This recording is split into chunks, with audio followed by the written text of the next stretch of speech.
please tell me your full name, date of birth, and place of birth. Alfred J. Thomas, date of birth January the 3rd, 1918. Okay, were you named after someone? Alfred was after my father. John was just a name for the church. Okay. Did you have a nickname when you were young? Yes, Bud. Bud? Did your family come? How did your family come to live where you were born? My father is English. I'm going to ask you not to swing. Okay. It's okay. It's just like to. Yeah. So actually, rotate a little bit toward Marshall, a little bit more, just a little more. That's perfect. And then look right into the camera. Now, where were you born? I was born in Boston, Massachusetts. How did your family come to live in Boston? My father's English. He was in the Royal Army for Great Britain. And when the term was up, his enlistment was up, he retired in Canada. Then he crossed the border in Canada and worked his way down to Boston. Were there other family members in the area? My father's army? Yes. I wouldn't know. Okay. What was the house like where you lived, where you were, where you grew up? What was the house like? Did you live in a house? It was a 3-decker house in Dorchester on Belden Street, and there was a living room and a kitchen on the first floor, a bathroom and a bedroom on the second floor, and two bedrooms on the third floor with a kitchen up there. So you were born in. Did you have electricity when you were born? No. You grew up? No electricity. No, my father wired the house himself. He worked for the Boston Edison Company, so he wired the house himself, and then called up their inspector to come inspect the wiring, and that's when we got electricity. Okay. Yeah, indoor plumbing, bathroom, no telephone? We had a telephone, yeah, downstairs. Was there any special item in the house you remember? What is that? Did you have any special items in the house that I keep remembering a fountain or something? Well, I always remember the radio ran on a battery. And if the battery was low, you had to run up the street and get another battery. And that was quite a thing, because you had to make sure on the weekends you had a battery. And when we had the gas in the house, you had to make sure you had quarters available to throw in the meter to make sure you're getting gas. So you paid the gas with quarters? Yeah. Mm-hmm. And the radio, why was it so important to have the radio? Well, that's the only thing we had for entertainment was the radio. Those days, because we had no TV. Okay, so you listen to the radio together, music? We listen to different stations, different programs, might be mystery programs or something, Did you have any pets? We had a dog for a while, but then the dog was getting out of hand, so we had to get rid of the dog. The dog favored me more than my father, and if my father was cross with me, the dog would growl and be ready to protect me. What was his name? Do you remember? He just crossed words at me for coming in late or something, and the dog would understand he was chastising me, so the dog would give him a little growl. What was your mother's maiden name? Clark. Her first name? God,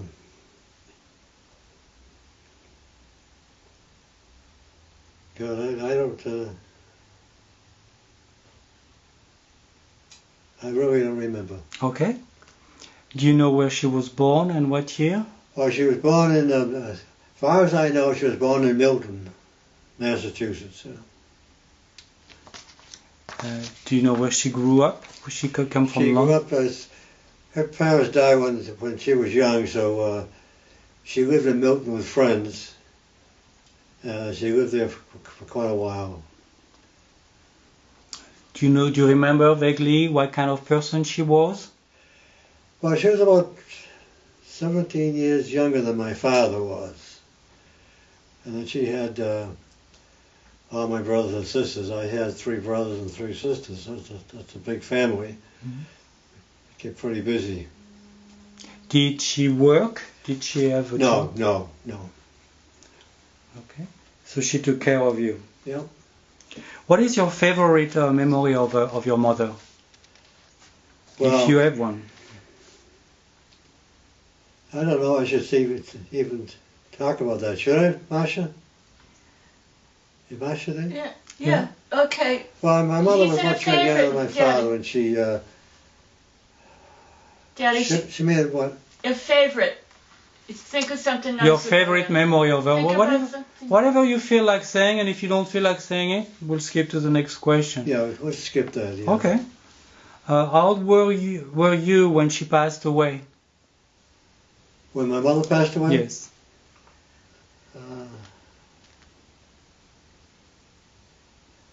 My mother was about 68 when she passed away. Okay. Did you have a good relationship with your mother? No. No. No. The It wasn't a happy home, okay. and I couldn't wait to find a way of getting out of it. Good. It wasn't because the difference in the ages of my father and mother was a problem. Okay. What was your father's date of birth and place of birth? Father was born in London, England. Date of birth was, I think it was 76. Yeah. And he traveled to Boston to move away from his home, or did you come? Well, he joined the military in Great Britain. And as I said before, when his enlistment was up, he got discharged in Canada. And he crossed the border and he worked for a lumber company in Canada. And I mean in the United States. Then he drifted down into Boston. Do you know what part of England he grew up in? Really, I don't. It was in London. All I know was 25 Penny Street. That's all I knew. Okay, so he grew up on 25 Penny Street in London. Great. What kind of person was he? My father was very, very good. He was a perfect gentleman and very strict with me, which I deserved to be. And he was the one who showed me different things I should be doing, my manners and so forth. And, so he was a good influence. He was a good father. Neither my father or my mother really pushed me for education. So I went to high school. In the second year of the high school, I had a good job. So I quit high school. And I worked for a AMPT company, if you know what that is. Hmm? And I worked for them a long time. I worked my way up into delivering orders to a clerk, and then I helped them set up new stores.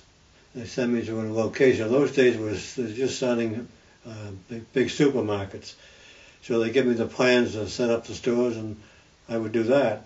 And then when my supervisor would go and take stock, I would go with them to assist taking stock, because they had to take the stock themselves. We had no stock takers.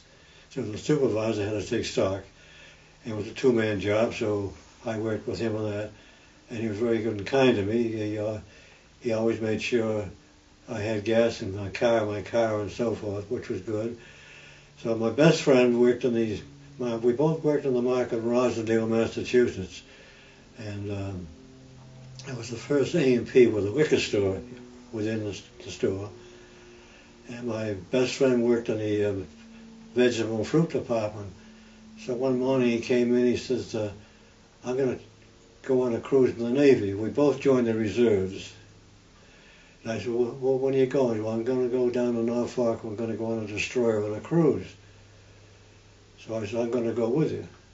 So I went up. I was the assistant manager of this supermarket. So I went up to the register and took out a week's pay and put a note in there and said, I'm gone. That's amazing. Yeah. Do you know a little bit how your parents met? I have no idea. Okay. No idea.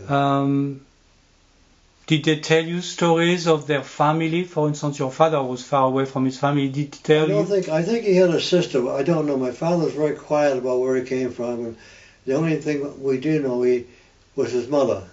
We never met her, of course, or not, but she was very good. She used to send me the English comedy newspapers every once in a while, which was good to see, something different. But I have no idea where they met. Okay. So you didn't know your grandparents? No. They were not part of it. Okay. So we'll skip that. Now tell me about, you had a big family. There were 7 of us, yes, yeah. It's kind of a rough household with all the kids and so forth. But would you want to tell me a little bit? You had 4 brothers and 3 sisters, or tell me a little bit of the composition. I had 2 brothers, 3 brothers, and 3 sisters. Do you have their names or? My youngest brother.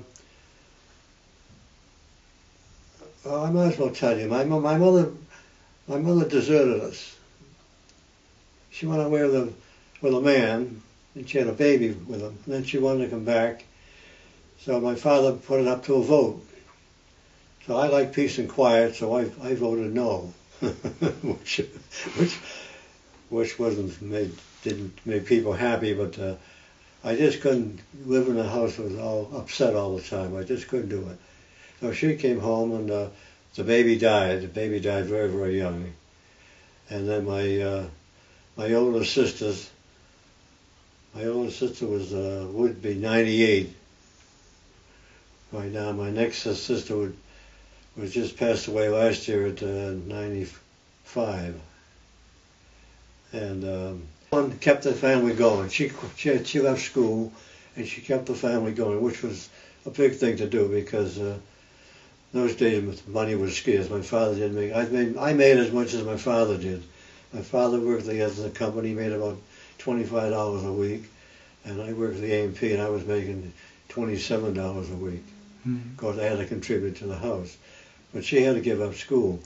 And Dorothy, she finished high school, and she went to work in a department store in Boston, Gilchrist Company. And then she became a telephone operator for Hood's Milk Company. Yeah. And then you have Bobby, young.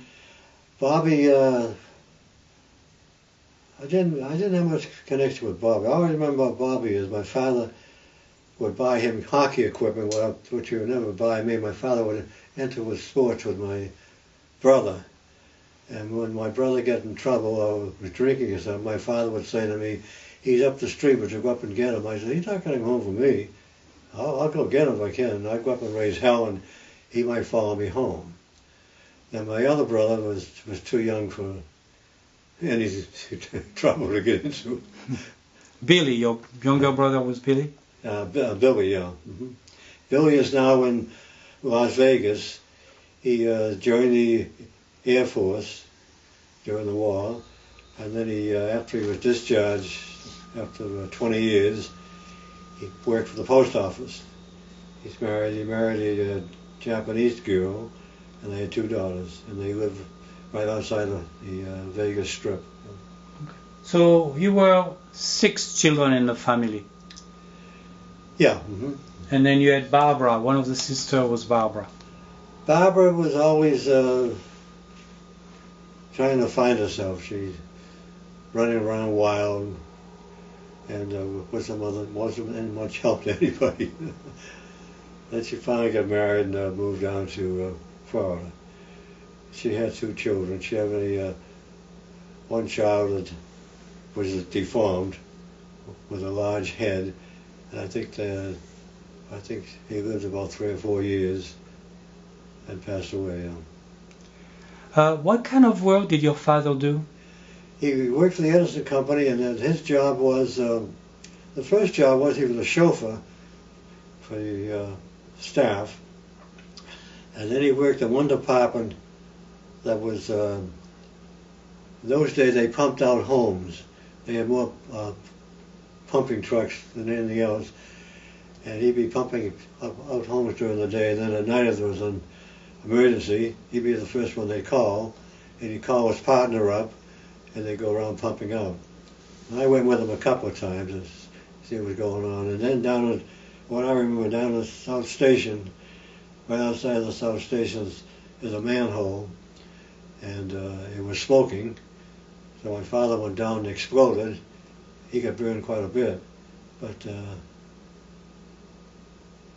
and then they changed the job. What they did, the gas company, the electric company, and the phone company worked together in a trailer, and they go around at night and drop the testing equipment down the manhole, make a test any gas in there or something going on that should be examined. So he knew every manhole in Boston. Do you have a favorite memory of your father? Yes, he was very good and taught me a lot about life. And all I heard about was his career in the service. He was a Royal British Marine. There's only one picture on his older sister had it with him in uniform. I never got a hold of it. Mm-hmm. So you're very. Did he inspire you to go into the Marine yourself? No. What I did, I tried to get in the Navy, but I didn't have enough teeth. You know, that I didn't qualify. And I walked over to Charlestown Naval Shipyard, and the chief of petty officers says, you wouldn't qualify. So he said to me, if you want to make the Navy a career, join the reserve, and when you go aboard ship, go to the captain right away and say you want to re-enlist in the Navy. They won't want to. They don't like to do it because it's a lot of work. But he's got to train me, and he's got to keep his eye on me and see if I live up to the. So I was on that one ship 2 years, and I decided, yes, I wanted to get in the U.S. Navy, so I went up there. And what pushed me mostly was there was 2 first-class petty officers rates available, but the reserve couldn't have it. And what they did, if you went on a ship on the East Coast as a reserve, they couldn't transfer you to the West Coast. So the destroyer I was on was going to the West Coast, so they dropped me off at Norfolk, and I picked up another destroyer. And I told the captain what I wanted, so he had to start. First I said I wanted to go to Naval Academy, so he had to give me all the information on Naval Academy and give me lessons that I'd have to work on in the books and try to get me suitable for the Navy, for the Academy. So the war broke out, and in April of November of '43, I made Chief Petty Officer.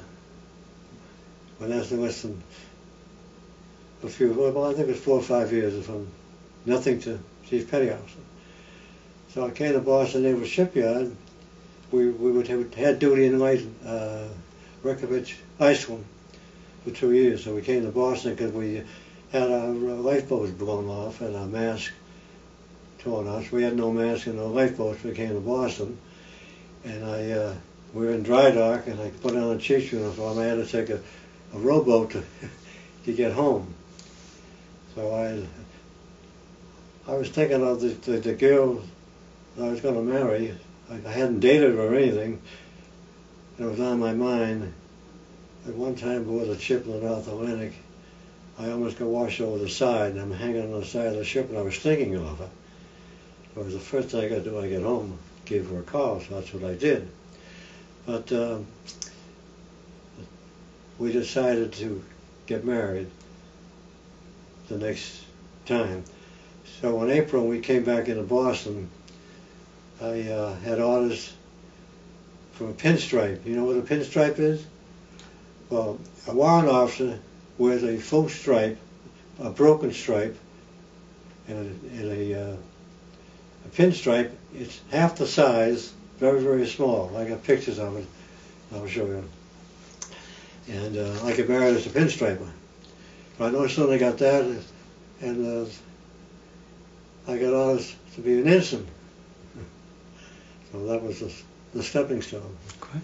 You know what I'm going to do is I'm going to jump a little bit. Yeah. I was going to ask you about your teenage year, your young adult, but I think you're into talking about the Navy, Yeah. and so let's go into this a little bit. I'm going to have you rotate and face Marshall a little bit.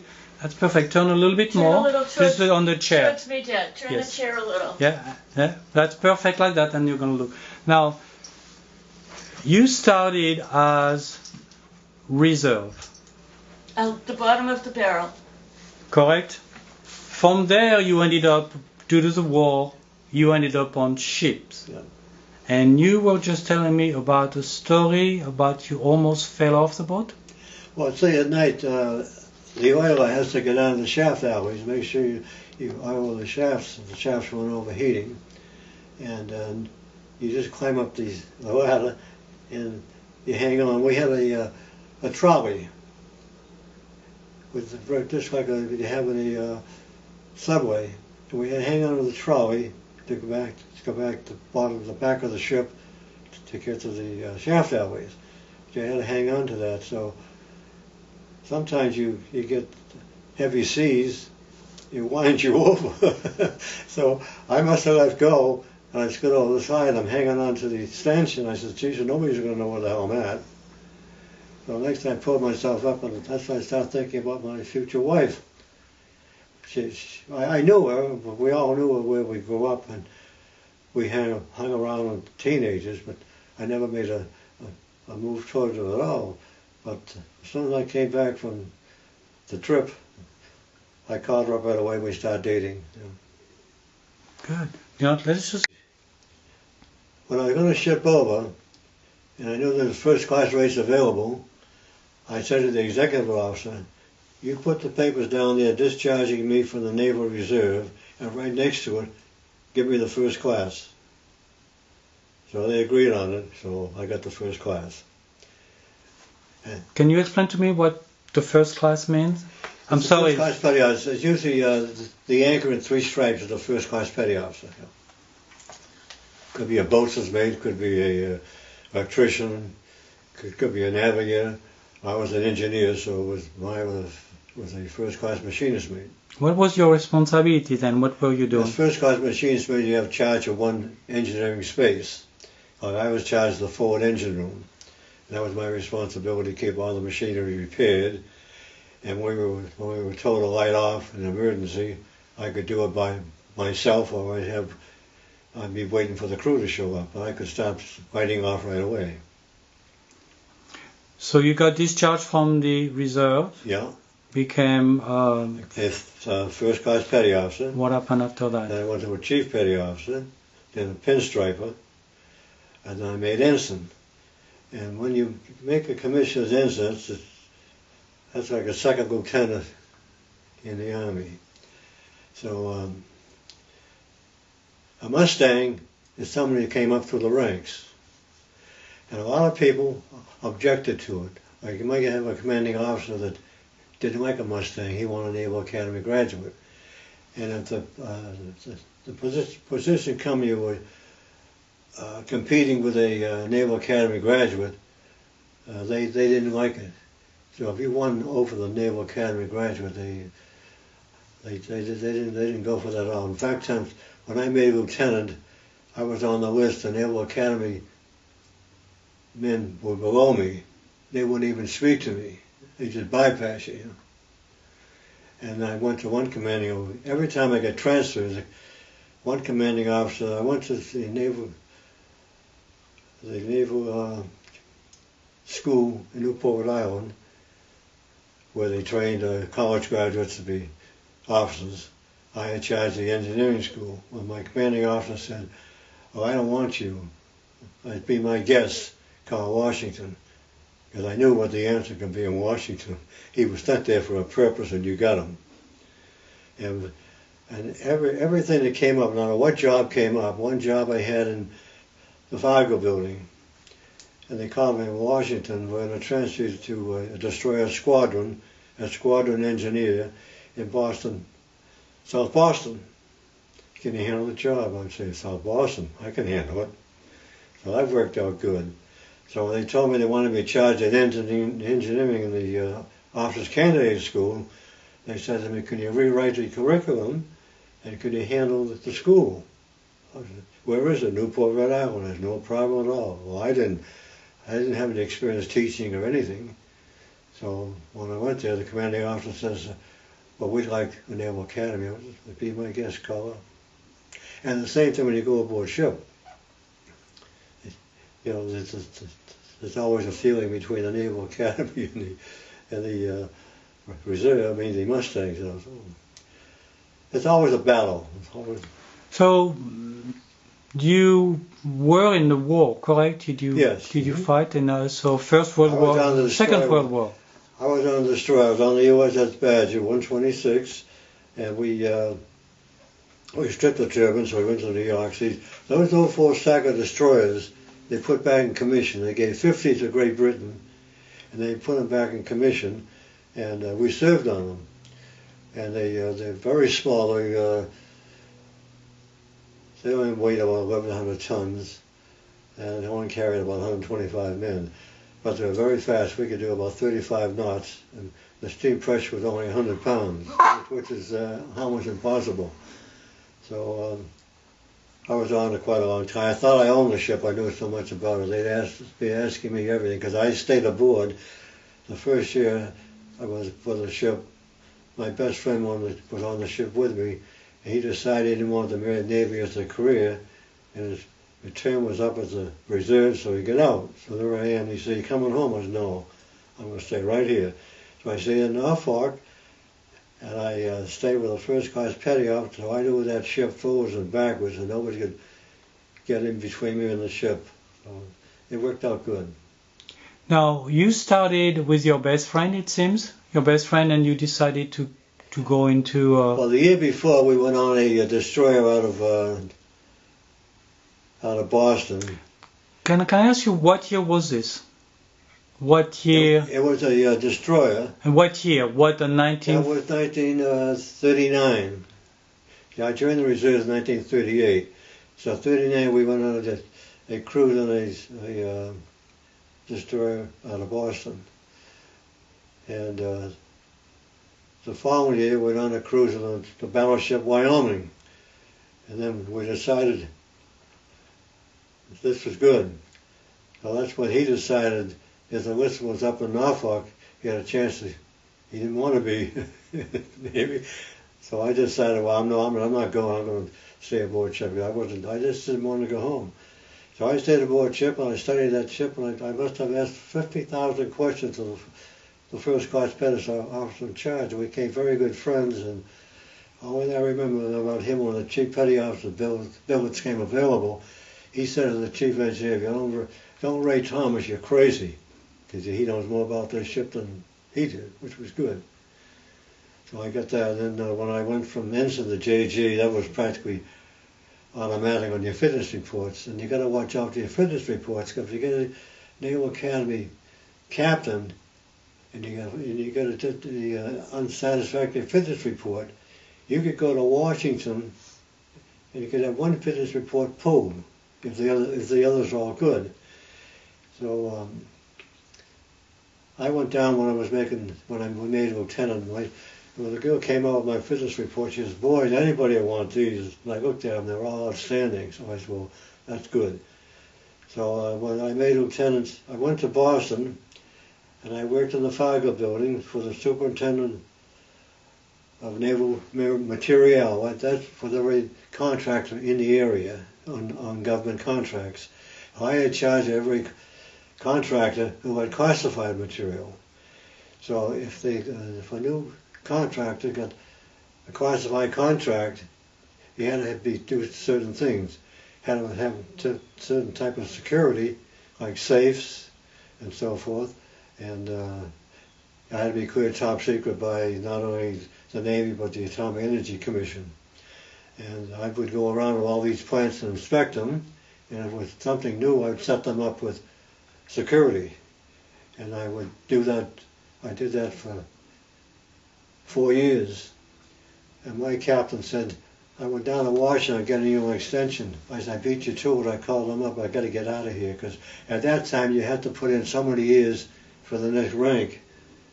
So I'll see you later. So I went on a brand new cruiser, was built in Quincy, USS Roanoke, 145. It was a light cruiser with 6-inch guns on it, and I was going to be the assistant chief engineer. And What year was that? that was in 52 and 54. So after the war. And after I did my tour on that ship, I went to OCS, Officer Kennedy School.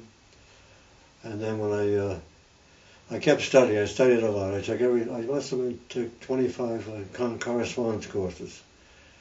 And when I made Lieutenant Commander, and next ship I went on 52 to 57 was the USS Northampton, which is a heavy cruiser, was converted into a fleet flagship for an extra deck in it. We carried over 100 officers, and we carried 13 captains, an admiral and a general, and we controlled the fleet. We had the largest radar on any ship at that time. The forward mast was 100 feet, and we had the biggest radar the Navy had, and we could be 100 to 300 miles away from the fleet, and we could control the fleet, maneuvers and so forth. And we could launch planes from the Pacific, and we could control them as soon as they're in the area and land them in the carriers in our fleet. And it was when you were in the United States, you were the second fleet. When you went to the Mediterranean, you were the sixth fleet. And you went to the Mediterranean, it was a 6-month cruise. And you came back for 6 months and went back over 6 months. And I got off of that ship in 57, officer's candidate, and I made commander at Newport, Rhode Island. And I got transferred right away to Bridgeport, Connecticut, with government contracts again. And they needed to send me in Hartford, Connecticut, so I went to Hartford, Connecticut to take over the area, and I had a supply officer with me on the government contract. I had about 100 people working on government contracts in the area. And then Tell me a little bit about during the war. You were on a boat, and where did you go? Or? we were on the I was on the Badger 126. So during the war, can you say Yes. during the war I was on? We were on the Badger. Before the war, we were with the British Home Fleet running convoys, so we couldn't get back to the States because it was not known what we were doing. So as soon as war was declared, it was like a race to get through the canal. All the ships in the Atlantic, the heavy ships, they wanted to get through the canal before the Japanese attacked them. We knew the Japanese were planning on an attack on the canal. So we were coming down the Atlantic Ocean. We were getting almost run over by ships heading south. So we got to the shipyard, and we took convoys from Nova Scotia to Iceland, and then from another group of ships to take over Iceland and take them to Murmansk, Russia. And that lasted about a year and a half. Then they decided we were going to stay in Iceland, and we stayed in Iceland, and we anchored in Reykjavik, and we would watch the convoys forming. So you were in Iceland? Yes. And that was during the war. Did you go into battle with the... Yes, we went to... They decided we would take the convoys from Reykjavik into Murmansk, Russia. All we do was drop the convoys off and turn around and come back. We didn't go ashore. And many a time we'd be on the convoy duty and we had a couple of kids who could speak German, so they would sit topside at night in the lifeboat, and they hear the submarines planning the attack. They would say, take out row so-and-so, and take out the tanker so-and-so, and then we'd stand by and wait, and sure enough, they would surface, submarine would surface. So our duty was, we called the captain Starshell McGee. Our duty was to run around the convoy at high speed, firing rockets, lighting up the convoy and the submarines and trying to get our piece of them. Okay. And one time on the destroyer, I had an attack of appendicitis, and the doctor we had on the ship, he came to me and he says, "You'll be okay, I think I can do it. I'll do it in the wardroom." I said, "Oh boy, he thinks he can do it." So the chief pharmacist says to me, "He's in the wardroom reading a book." I said, "Thanks a lot." So there was a tanker, we were escorting the tanker to Reykjavik, and the tanker was coming back from Reykjavik, just going to New York, and there was a doctor on the tanker. They contacted the doctor, and they transferred him by Highline in a stretcher to the, the tanker. And I'm laying in the stretcher. The heavy ship is rolling one way, and we're rolling the other. I said, "Look, that damn lamb is going to snap, and I'm gone." So those days, we all carried a great big hunting knife. I take my hunting knife out, and I start cutting the ropes. And everybody's screaming from the destroyer and the tanker, don't, we'll get you." Well, finally they got the right roll. I rolled right into the ship, and they grabbed me before I smacked in the side of the superstructure. So they operated on me. I was discharged I was discharged off that ship in New York, and I had to go to the receiving station, Pier 92. A lot of people hear about Pier 92 even today. The terrorists and so forth that transferred to Pier 92 before they're sent to Guantanamo. And I was in Pier 92, and my brother was waiting for his ship. My brother was waiting for a draft to go to Wisconsin, a brand new carrier. And I was a first class petty officer there, and my exec called me up. He said, "We're going to go to an invasion in Africa. We got to have you back on board." He said, "Can you get out of there?" I said, "I can get out of there." So I worked a deal to get out, and I got to the ship, and there was all sorts of mail coming back and forth. He's a deserter, where is he, and so forth. So I came to Boston. There was a draft going to Portland, Maine. My ship was in Portland, Maine. I got on the ship. We got underway right after that, the next day or so, for a convoy going to North Africa. And I have a picture of the French battleship, the big French battleship that was captured in Algiers. If I get a picture of that. And the USS Massachusetts bombed that from a distance of 20 miles with their big guns. So the Germans wouldn't get that ship. The Navy cut the guns off, cut the barrels off right off. So it just sat there for a long time. And we operated, at that time we were operating out of Africa. So it was a good tour of duty, but the convoys, you always knew you're going to be attacked, because you see all the ships blowing up, and you try to keep moving, because we could make a good speed. We could make about 32 knots, of course, if the seas were okay. And 9 times out of 10, our sonar gear was out of water on the destroyer, up and down all the time, and your sonar gear was practically useless. But by just running around and lighting the convoy up, it showed the convoy ships. You see the submarines lining up for the firing, which was lit up the ocean quite a bit. And we tried to pick up survivors. The story was, the next morning, if you can get the survivors, get them, but the submarines are still close by. So a lot of the time, just left the lifeboats there with the men in them. Sooner or later, maybe somebody come along and pick them up. So let's talk about I want to put a brand new car that's going to last me a long time because I want to talk about the Jaguars and the progression that you went through. So let's try it. Tell me, the Jaguars are a group of people, basically they go through the ranks. Mustangs. The Yeah, Mustangs. Mustang. So, I'm sorry. Well, when you, the way the Navy works, you're in the zone by years. You're in the zone 3 years of the lieutenant junior grade. You're in the zone. But the way it is, the board in Washington takes the naval academies first. No matter what position you are, they grab the Naval Academy first. And then with the Naval Academy, they get the college graduates. And then they pick up just a few Mustangs. Well, the year that I made my first commission,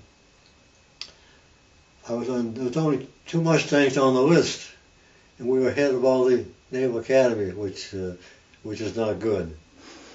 But see, I did a lot of studying. I went to damage control school, and I had to study nuclear power. I had to go through a war college and study what type of bombs to drop in certain areas. You don't just drop a nuclear bomb on a city. You got to pick out your target properly and the type of bomb you're going to use. So then I had to get the war college confirmed that I read all and studied everything and knew what I was talking about. So it's quite interesting. So you studied at what rank and where did you end up finishing? What was your rank when I ended up as a full commander, and I got honors. I got honors when I got honors at the Portsmouth Naval Shipyard as the operations officer. But the ship was divided. We had an admiral on the base, which was in charge of the shipyard, and we were overall in charge of the whole place, which was the barracks, the Marine barracks, the hospital, and the shipyard. And my boss was only a captain, so there was all a little friction in between. And he wasn't too happy about getting a Mustang as his assistant because the captain was a submariner, and he didn't like paperwork. So I was doing all the paperwork. We were in charge of all the reserve divisions north of Portsmouth. And I had all the telephones there. When something happened, I could call everybody what was coming. And the submarines coming in for repair, I would make sure that they had billets for the crew and the officers, had billets in the officers' quarters. And if people are coming in from, these were all nuclear power submarines now, when people are coming in from Washington to inspect the nuclear power submarines, I was then sending cars down to the Logan Airport to pick them up and bring them back. And I had charge of both the Marine barracks. My boss had charge of the hospital. I used the Marines as guards at the gate, the 2 gates, because we had 29 officers and families on the base. And the kids went to school. My marshal went to school outside the base. And we had the word that when the Marines, the kids were in, I don't know if we know they were going off the base. We had pretty good control over them. But the submarines, if they went out on a shakedown cruise, they would call me up when they're coming back, say, we need electricians, we need machinist mates, we need so-and-so and so-and-so. And I'd line up all the repair people and be ready when these people dock, because they want to fool around. They don't only design submarines at Portsmouth Naval Shipyard, they built them. And they were well-built submarines. So you worked on all kinds of boats, including submarines. Well, I've known submarines. I was just associated with them. I didn't do anything. I took a free ride on them, but I never had any duty with submarines except controlling their movements and their crews. Okay, but initially you worked on some of the boats, correct? On the cruiser, you started as an engineer. Well, cruisers and destroyers. I didn't work on the nuclear power submarines because it's so complicated. I did help on one time. We were going to have an invasion of Russia, and we had 100 ships with us, with the flagship, the USS Northampton, and all types of submarines there. And the fleet anchored out, and we went into Germany. So the captain called me up. He says, I got the commanding officer of the submarine. He's having problems. Can you help him? I said, geez, I don't know. So he came over and the skipper of the submarine said, well, you can't help me. He says, I got 2 diesels for emergency, and 1 diesel was broken down. Because they don't, they use the diesels quite often. So he said, how do they can help me? He goes, I got news for you. I have 2 diesels for auxiliaries on this cruiser, the same design and number of yards. I can have enough spare parts to build another diesel engine. So, he was thrilled. I got permission to the captain to transfer anything he needed to the submarine. We stayed there with the fleet, and every ship on the fleet had a designation. Every ship on the fleet had a target. And this fellow's target was right up close to Russia. He was tickled to death. He was able, if the whistle blew, we were ready to go, but it didn't. But we had almost 100 ships out there. Wow. And the flagship controlled the whole thing. Okay. Yeah. And so you basically traveled the world doing this, correct? Well, I've been just about on everything on in the North Atlantic. Norway, Sweden, Denmark, of course Iceland. Iceland's been a long time. Iceland's kind of a tricky place because the Marines would guard the harbor in little huts and at night because the Germans were dropping spies in. So we were anchored out there, and the lifeboat was tied up to the boom, and it broke loose. So the exec's message had come and said, the exec wants an engineer to go rescue the boat. Commander waited. So say it again, you could not become a captain. It's very unusual that a Mustang will be captain. There are a few around. I didn't know any, to tell you the truth, but there was some around. So Marsh and Susan, Marsh was in high school and Susan was going to start high school. So first they gave me orders to be executive officer of the base. Well, the Admiral didn't like a Mustang being second in command, so I gave my orders. I had a report to him, and he said, I think I want somebody else. So the same old thing, they're going to call Washington, so I said, don't worry about it. So then I got orders from Washington to go to California and put a carrier in commission for Vietnam. Well, I knew what the carrier was. It was a World War II carrier that they're going to convert and put back in commission and ferry planes to the fleet in Vietnam. And I said to myself, no, thank you. I know that carrier. It's an old carrier. So I called Washington. I said, they've got something on the East Coast. Well, there's nothing available for commanders on the East Coast right now. So he said, I'll walk around. He called me back and says, they want you to put that carrier in commission. I knew they wanted to put it in commission because I knew the engineering pretty well. And I didn't know I'm going to retire. So I put my papers in. They kept picking out a relief, and my captain didn't want them. So they kept picking them. Finally, they found somebody who wanted a job. So I was very glad I retired because I had a job with the AIG, American International Insurance Company, and I had that on the books. And then the shipyard in Quincy, the admiral from Portsmouth, the shipyard, went to the shipyard in Quincy, the head of the shipyard in Quincy, and he called me up. He says, I want to give you a job down here. I said, what? He went, so we got the submarines, we got to lengthen. After the thrusters sank, they figured they didn't have enough buoyancy, not enough compensation to keep afloat. And I said, what's the job call for? And he says, well, you'll be on the pier with the submarines all the time. He said, what do you want for salaries? I said, oh boy. So I made a good figure. If they're going to get me, they're going to pay for it. So he called me back on a Friday night and he says, we went over everything, it's your job. I said, I hate to tell you, because we've been friends for quite a while. I said, I got another job I'm going to take, a little better, because I knew the shipyard was going to close. So he says, oh yeah, we'll still be friends. He says, you do what's best for you. So I took the job with AIG, which the salary wasn't that great. They sat you off at that time I started off with 10,000, and they took me to New York and interviewed me, and you have to come take a national board examination, and the national board examination was every 3 months.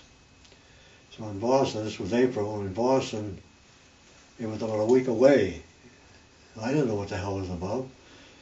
So they said, well, take it and see what you can do. So I took it, and I come out just below passing. Passing was 7.0, I was 6.9. So they said, well, why don't you take the job and stay with it and study, and we'll give you a tutor and try it again. So I didn't want the tutor, so I got all the books and I studied. And even teach in calculus. So I ran up with a problem I couldn't solve. What you did, you built a ship, and you figured out that the size of steel will build a boiler out and so forth, kind of the pressure and so forth. So I went to the barber shop, and a nuclear power engineer was there. We called them Nuki Poos. And these guys I knew, I had the formulas, and I said, I can't break this down.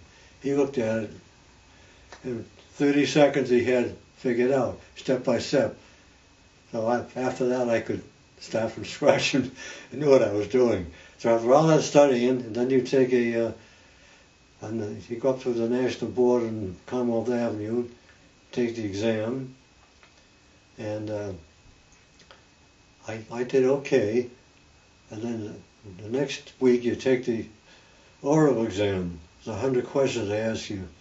You study these, and those are all the state laws. So I did that, and a week later they called me up and said you passed, which was good, because right away I got the raise. Then I had to get licensed in New Hampshire, Vermont, Maine, Michigan, Rhode Island, Connecticut, and they're all reciprocal. But you had to get down and meet their chief inspector, because you were allowed to go around and inspect boilers and pressure vessels, especially boilers inside and out, and you could get them as a certificate that it had been inspected, which means you were crawling inside and out of a boiler, and the manhole was only 15 by 16 or something. You have to squeeze down inside and inspect the tubing and the bulkheads, the walls, and so forth.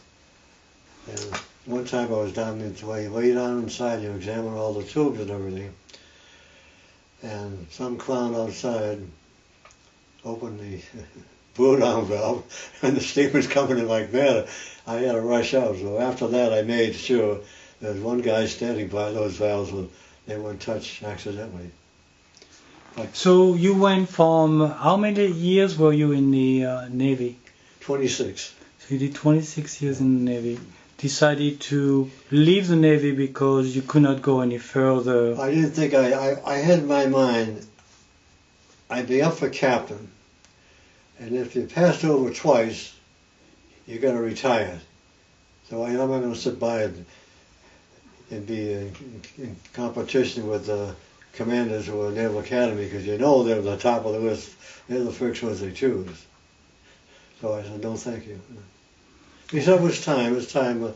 I had a home in Boston, and Susan was starting high school, and Marsh was going to finish high school. So I said, it's time to be at home.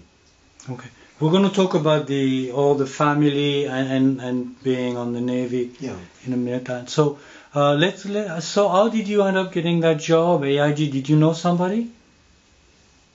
Know somebody? Did you know someone at AIG that says, hey, when you come out or when you retire? Well, one of the people in the American IG was a retired naval officer. He was a retired captain, and he knew me. He came from Massachusetts, and he offered me the job.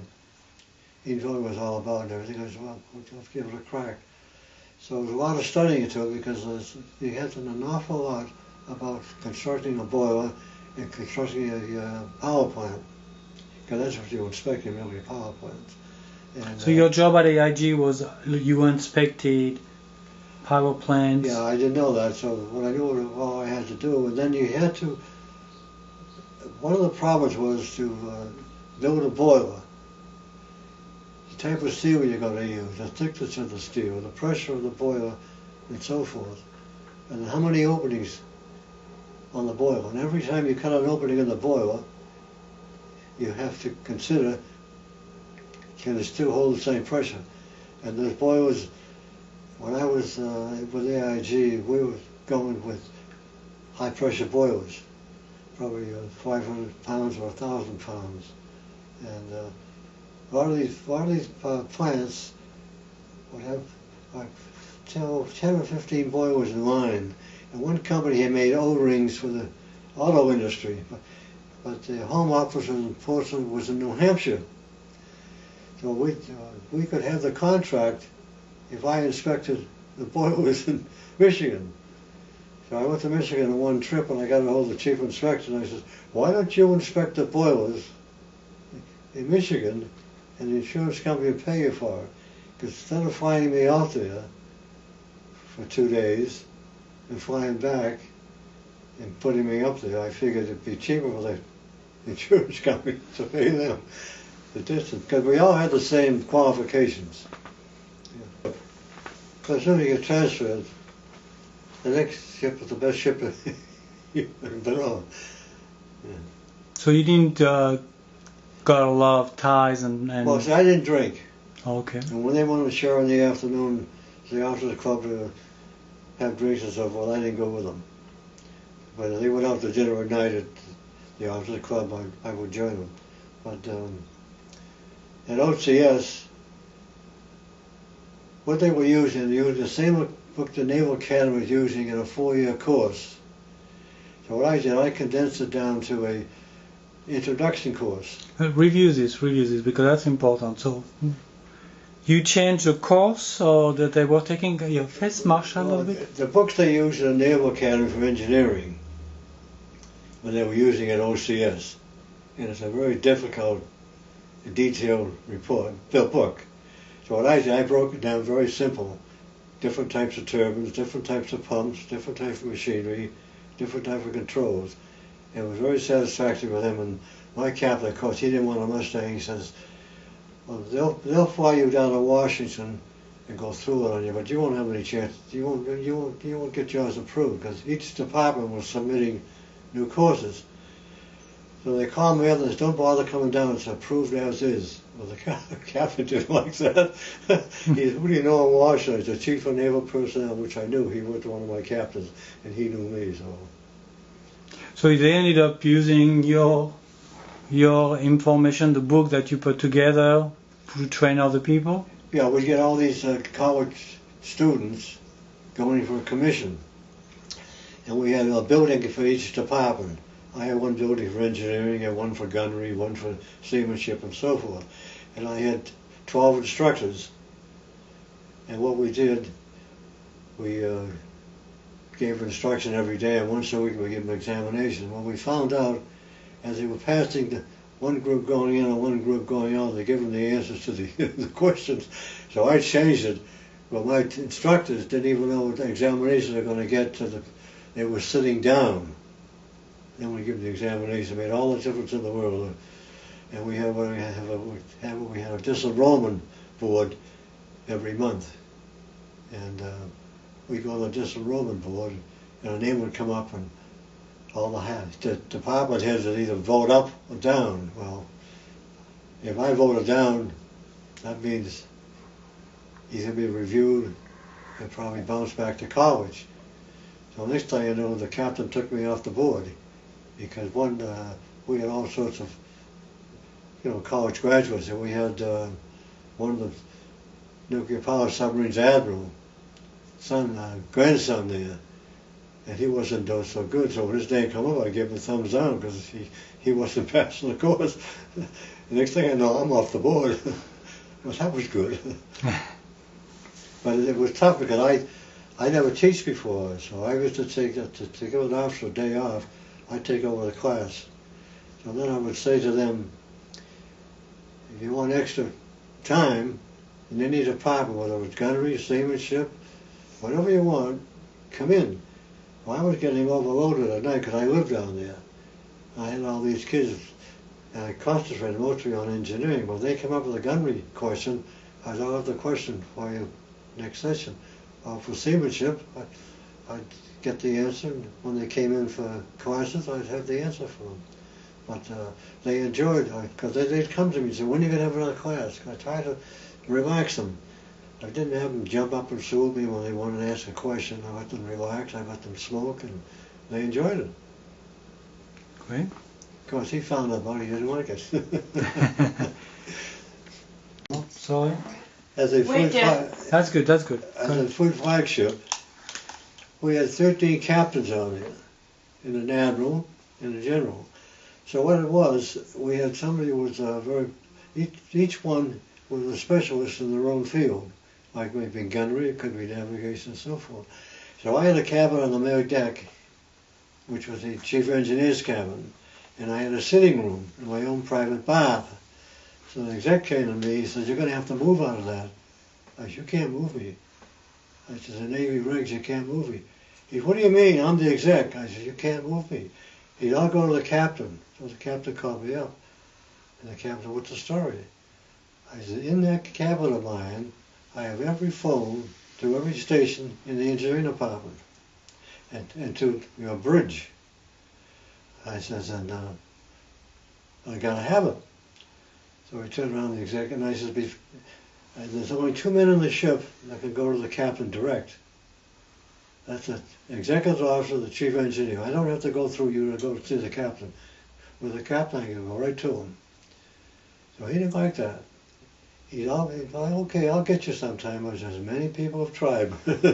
Nobody's succeeded so far. But he was always watching things that I did, trying to find something that I would do wrong that he could go to the captain with. All that didn't work out. But nobody understood what the ship was for. We could handle the whole fleet. We had experts in each division. Like the admiral didn't know much about gunnery or something like that. He'd turn around to the gunnery officer and say, where do we put the big guns? Where do we put the 21-inch guns or 14-inch guns? And it worked out very good. So one time the governor of Massachusetts came aboard with his wife, and Norfolk was very hot, and that was the last time the fleet passed the review. So he said to me, can I find a place where my wife and her watches was air conditioned? I said, yeah, and I took her to my cabin. He said, this is your cabin? I said, yeah. He said, well, it just so happens that Navy regulation says you can't move the chief engineer out of his quarters because he's got all those phones in there. Because I get calls all the time, day and night. And, she thought it was great. Because that was on the Northampton? Yeah. Great. Fantastic ship, very good ship. Yeah, how big a ship was it?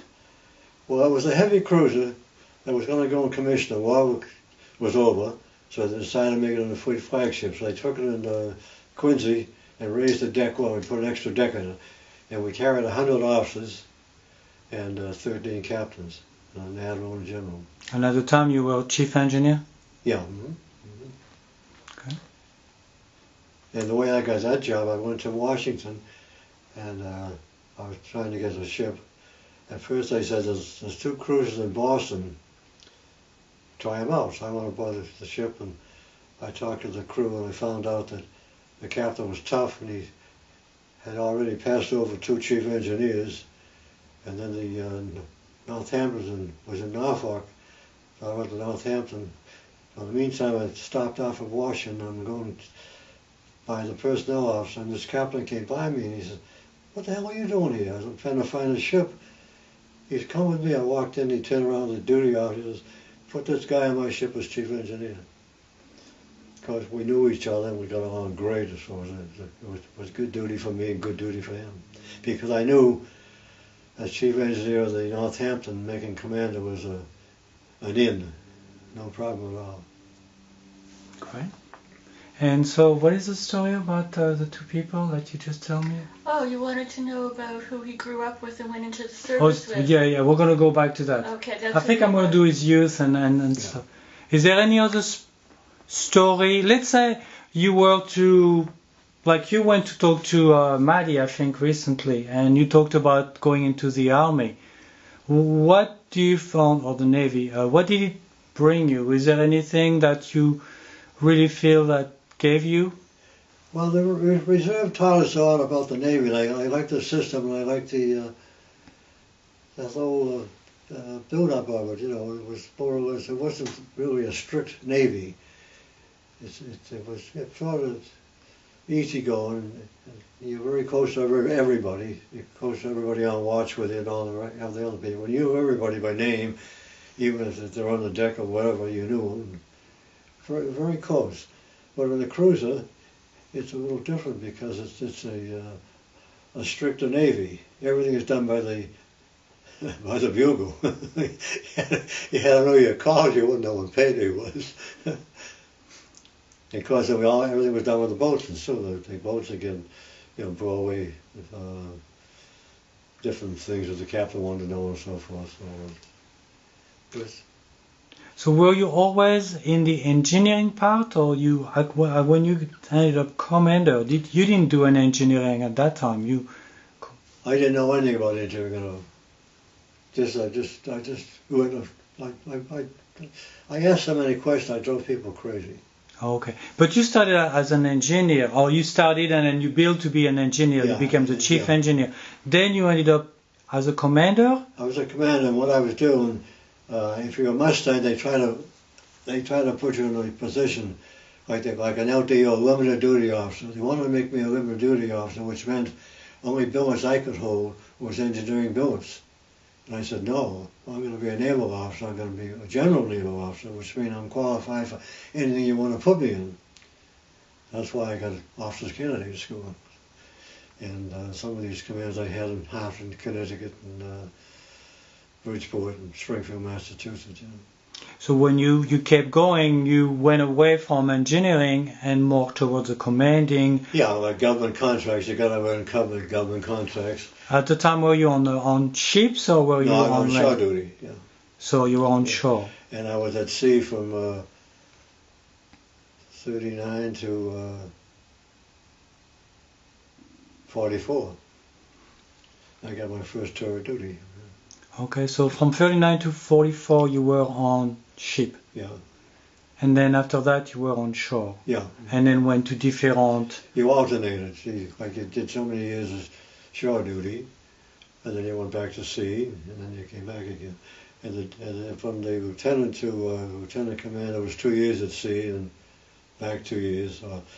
If you're in a billet like a naval inspection, they always wanted to give you the extension because you're handling government contracts, and they didn't have too many were qualified for them. So it worked out good. Great. What did you like? Did you like commanding? Well, I had all these civilians under me. I had one officer under me, and it's a system that when they get the new contract, we're notified right away. The contract is sent to us. So what we do, we give the girls a contract, and they go through and pick out certain sections that kind of have a field inspector. So we had field inspectors in the big plants. Like Landers-Farrar and Clark, we had 14 inspectors in that plant. General Electric inspectors. And so what we did, we reviewed each contract and know what was required.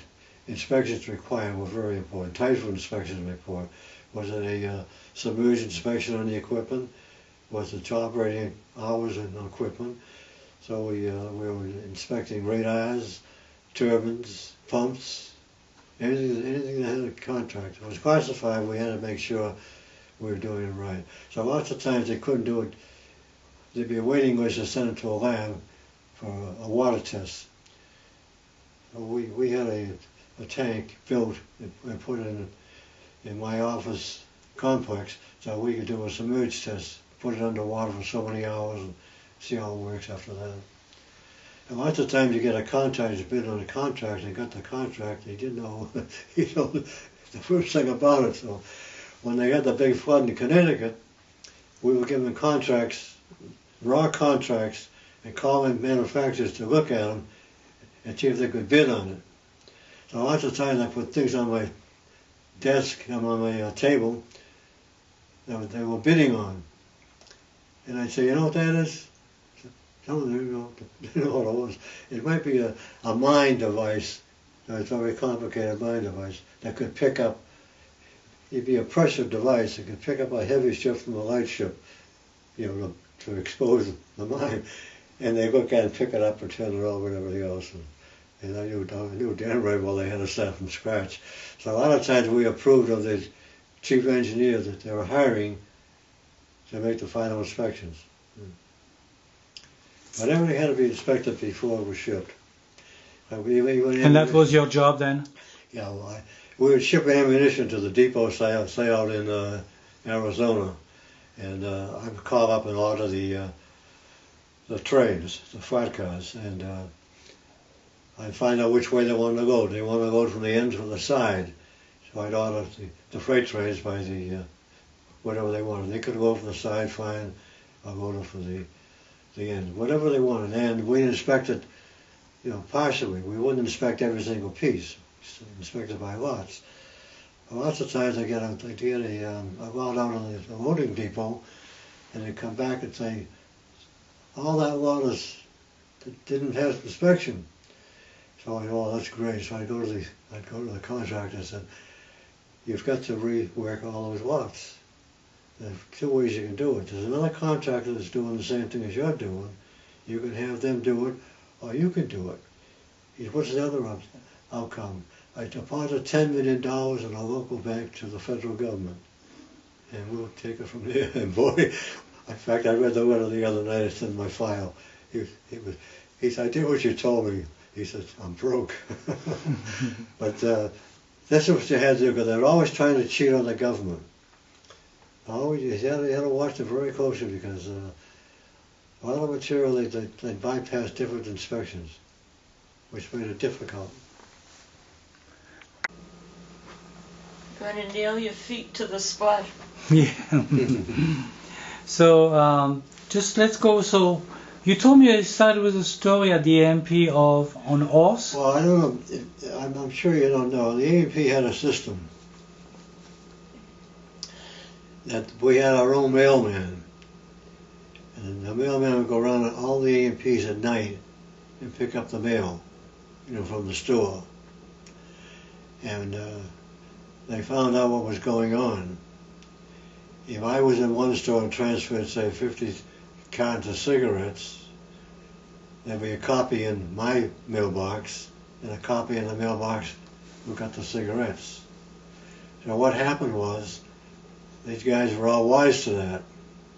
So the managers would get a key, and they would transfer 50 cartons of cigarettes to store number B, and the guy wouldn't know anything about it.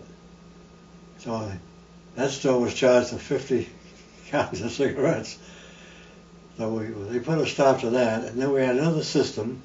If a manager's going to lose his job, you never said anything. Saturday night he'd be parked outside the store across the street, and as soon as they put his key in and locked the door, we would go over and say, open the door. We change the lock and say, you're all through, report to headquarters in Dorchester. In other words, he was fired, you know. It was quite a system. Well, they found out they were cheating on each other. And same with the stock taking. If you came in to took stock and you read the stock and there's 48 cans on the shelf, he'd falsify and do it up in front. He'd call out 48 and there's probably only 24 there. So you're taking over while he's on vacation, so you're in the red before it starts. So I went around with them to make sure they weren't doing that. So after I turned 20, I was managing the small stores, the one-man stores, which they had a lot of throughout Boston. A man probably did $600 a week, and I would go in, so he'd go on vacation, and I would manage it. But I managed it on one condition: you're paying him 26 and 1%, and you want to pay me 15. I said I wanted 26 and 1%. The supervisor says, okay. So I said, but don't get the word around. But it's a job, because they're trying to show a good stock, so they're doing everything to create the count and so forth. Very good. So there was a good experience for you working at the ANP, yeah? Yeah. Okay, so let me go back to maybe I can go back to the question and ask a Okay. little bit. What were you like as a child? Well, I like sports. We played baseball naturally. We played hockey, a lot of hockey. We played a lot of hockey. And as a teenager, our summertime was a sandwich and a Coke and go over to Castle Island, Constant Beach. We spent the day there because there's everything there. There was the water and the bathhouse and so forth. And there was a ball field across the street. We could play baseball there. Well, that was what we did in the summertime. In the wintertime, it was mostly trying to get enough money together to go to the Gardens as a hockey game. And if you know anything about the Gardens, we went up to the rafters. We go way up back as high as up as you could get, and we'd play cards from 6 until 8 o'clock till the game started, and eat our sandwich and have something to drink. And then when the game started, we had to stand on the chair and reach up and grab onto the rafters and look down and watch the game. So that you could say that was your favorite thing to do, correct? Watch the games? Yeah, the hockey game was a favorite sport, yeah. Did you have some family chores? Did you do things around the house? Did you work around the house, helping the family? Well, we had our chores around the house to do, and we finally I got a fractured skull. I was going to the circus on Massachusetts Avenue. I was running across the street and I got hit by a car. And I know to this day the driver's name and the type of car he was driving. He was driving an old Essex. His name was Chick Suggs. And I ran all the way home, and he followed me in the car, and I passed out. I went to City Hospital. I was unconscious for about 14 days. How old were you? Yeah, and they kept saying, sending my mother a letter, your son has passed away, come in. Finally they found out I was okay, but then I couldn't stand the noise. They sent me to Savin Hill to a lady's house, but the train was going by there all the time, and my head was split, it was rubbing. So they transferred me to Westford, Massachusetts. It was a summer home for kids. So I was up there. My father found a cottage up there very cheap. It was broken down and everything, no electricity and all, and he bought it. And we had the summers up there. Well, I didn't care much for it, so I used to go up there and stay, and I worked on a farm in the summertime. And before I got a car, I used to take the bicycle up because my father wouldn't go all the time. He might take the train up, and he'd have a 4-mile walk from the train stop to the cottage. And I'd meet him and walk back with her because he always carried a big bag or so. And I worked for the guy on the farm there, and then he had an old broken down Ford. He said, if you could put that together, you could have it. So I put it together, but I didn't have it. He figured I did a good job, I could have it. So he gave me a job in Lowell. He had a gas station in Lowell, so I worked in Lowell. I'd go with him in the morning, come back at night. How old were you during that at that time? I got my license at 35. I was probably 17. 17. And how old were you when you had the accident with your cracked skull? I was 7. Oh, you were 7. Yeah. Okay. Were you a good student? What? A good student? I was a good student in high school. I took a course in high school, Rochester Memorial High School. At the time, I took the 5-year course. It was a printing course. You had to set type and had to run the machines, and you could set up type. And you did that for 2 years. The second 2 years, we were getting contracts with different stores in town for different flyers and so forth. So we set up the flyer, and the teacher would approve it and so forth. Then they learned how you do the math, figured out the cost and so forth. And then we had other courses with English and so forth. But I got kind of bored with it, and the E&P was after me for a full-time job. I said, what the hell? if I get out at 4 years old, I'll still be looking for a job, so I took it. It was a rough time economically. Well, tough time job. Money was scarce. My father had the job of the Edison, and every Wednesday he got his expense account, which would be 90 cents or $1. That'd be enough to run. We could go from our backyard right across the parking lot into a big Stop and Shop supermarket. It was what they call, it was owned by the Freon. I don't think you know the brothers. The brothers, Italian brothers. Anyway, he knew me, and he was asking me to go to work for him. And I took that job, and that was paying good money. And then I went back to A&P, and I stayed with the A&P for a long time, and so I went into service. And they were very good. They paid me a full month's salary for 1 solid year. And when I was in Charleston, South Carolina, I'd go to an A&P to cash a check, and they said, "Who the hell are you?" I would tell them, I said, "Gee, that's unusual." I said, "Sure is." Then, as soon as the war broke out, they stopped. But they were very good to me. I can never say anything against them. Very, very good to me. Good.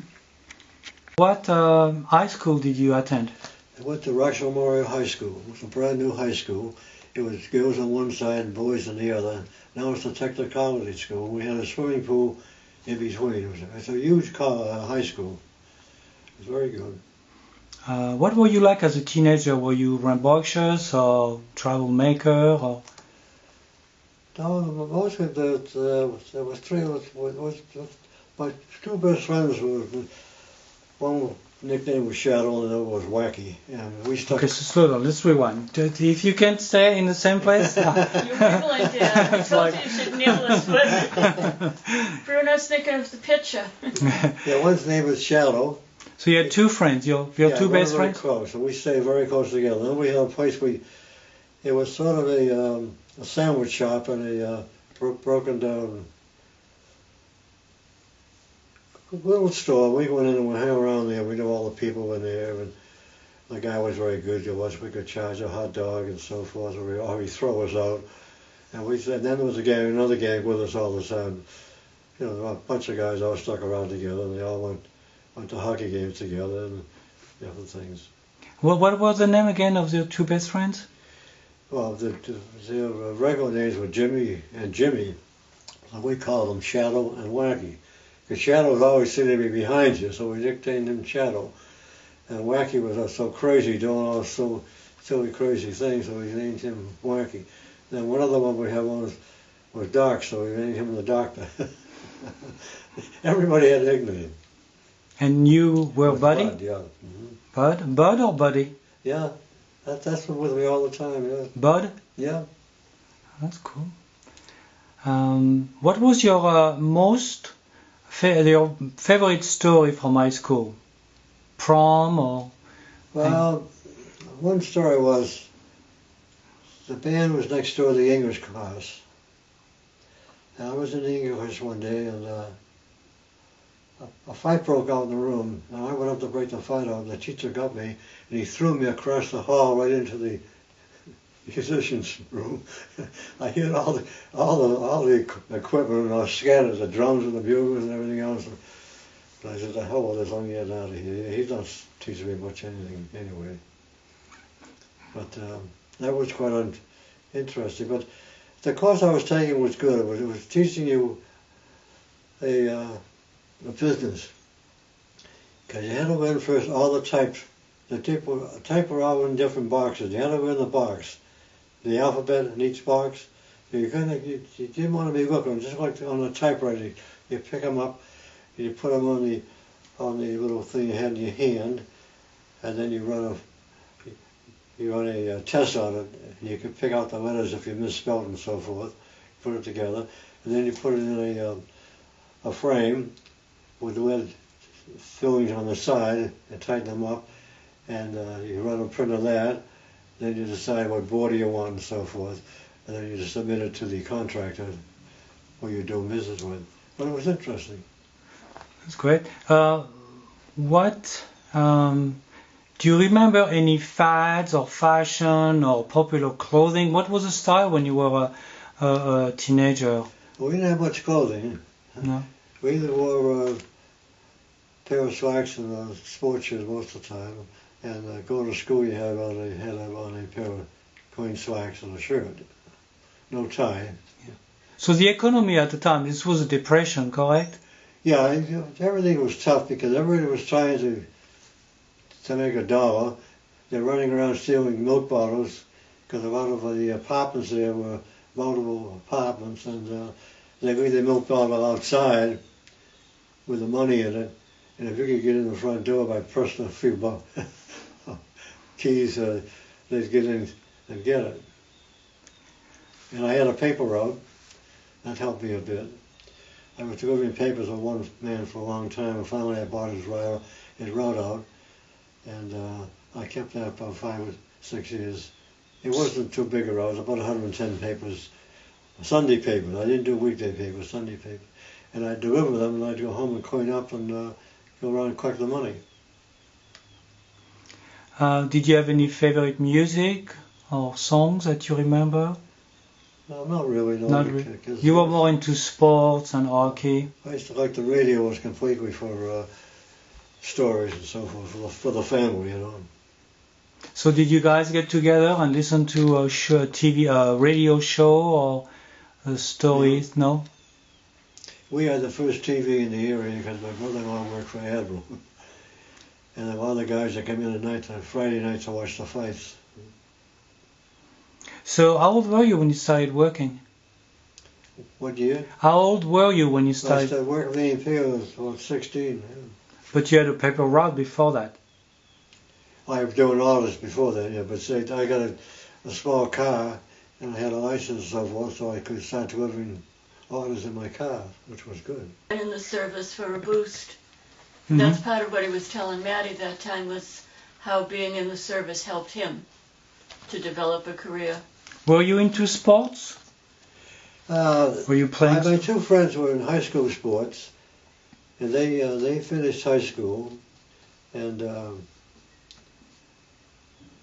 they got on a local city league, and I was more or less like a manager, equipment manager, and occasionally get a chance to play, but I didn't have the time they had. They weren't working. One father was working for the phone company, and the other father had his own taxi. So they had money in their pocket all the time. Good. But we got together all the time. When we went to service, Shadow dumped me, and I'd never seen Shadow again during the war up in Iceland. A net tender came in. He was on the net tender. It was a boatswain's mate. The other guy I didn't see until the end of the war. He was also a boatswain's mate. So they didn't make any career of it at all, you know. So Shadow, when you guys all went to the Navy, you all went your way. You didn't. We split up because when after the war, Shadow's father worked at the phone company, got him a job in the phone company, and he stayed there until he retired. And Wacky owned a gin mill on Dudley Street, and he tried to go to Boston College on the GI Bill of Rights. It only lasted a year, and he dropped that. But I didn't see much of him. I was married at the time, and he kept driving up in the yard and wanted to go to a gin mill. I don't go to gin mill. Because you don't make any friends unless you go to the gin mill. Were there any world event that affected you or impacted your life growing up? World War I. Well, I think the worst thing was when my mother left us. That's a big shock, you know, to any family. I mean, what are you going to do? You know? How old were you then?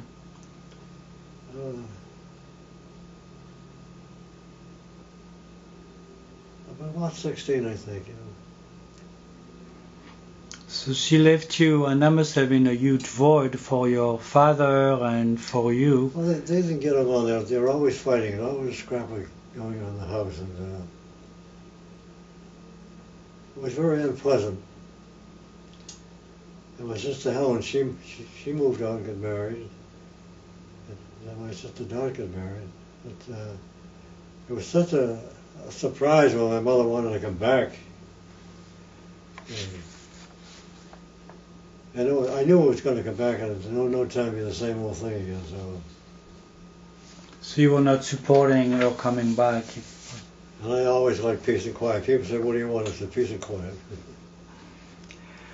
So let's talk about your family. When did you meet your wife, Auntie Louise?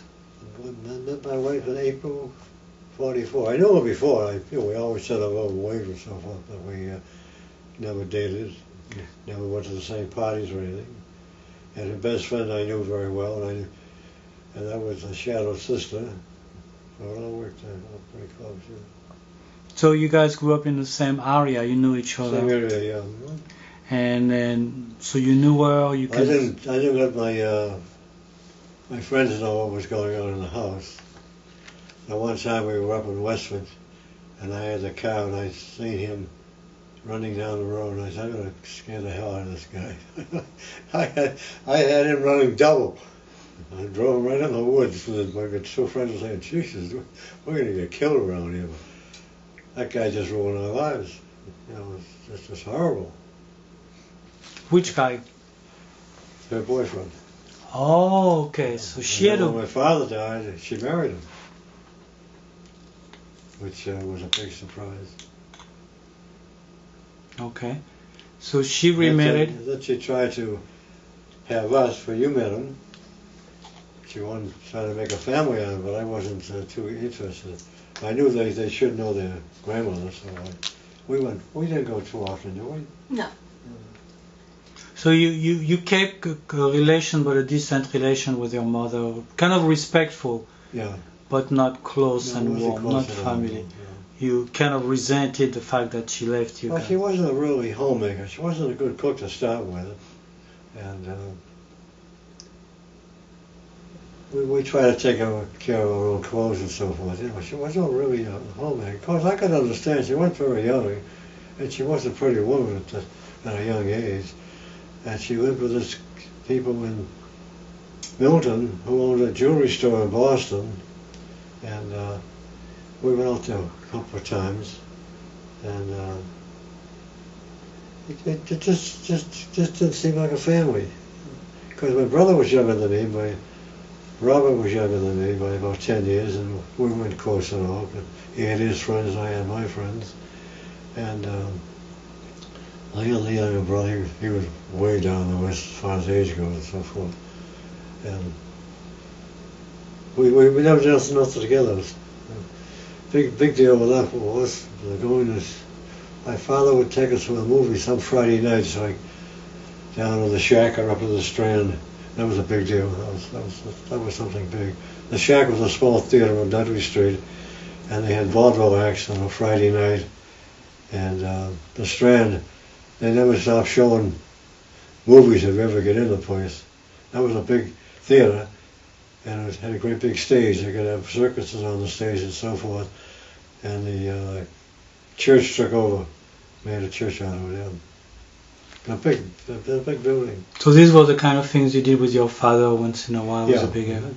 But your mother didn't do much. When my mother went away, I had to meet my father we'd go down for breakfast down the Edison. They had a restaurant on the ground where all the trucks are, and we'd go down for breakfast, and then he said to me, "Meet me at 5 o'clock," and I'd get on me at 5 o'clock. I'd walk down only about a mile, and we had dinner there, then we'd go home. And if it was raining, I had to be sure to bring an umbrella. So when I was growing up, before I went to the service, I bought a car, and he had a sign for it. I took him up to Stilford Motors and Columbia Road, and my father says, "Seen the car in the window. That's the kind of car we want to get." I said, "I just bought it."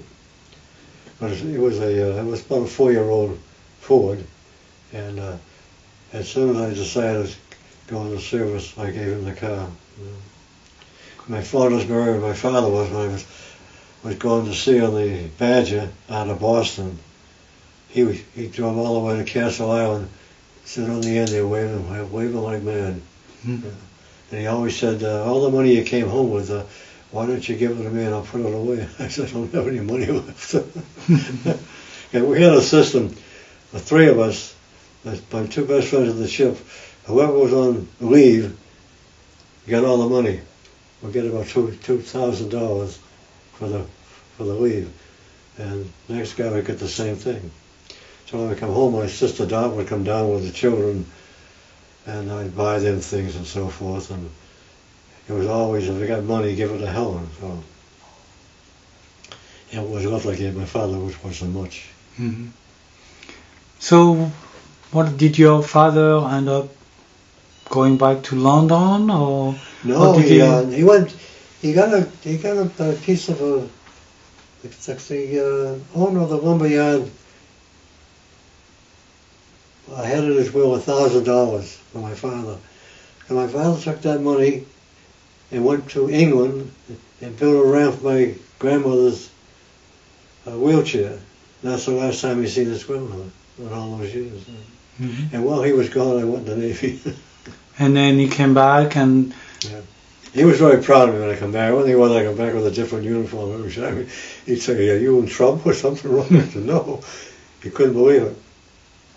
And so, did he end up spending his last days around? Well, when he's retired, I would pick him up once a week when I had calls to make.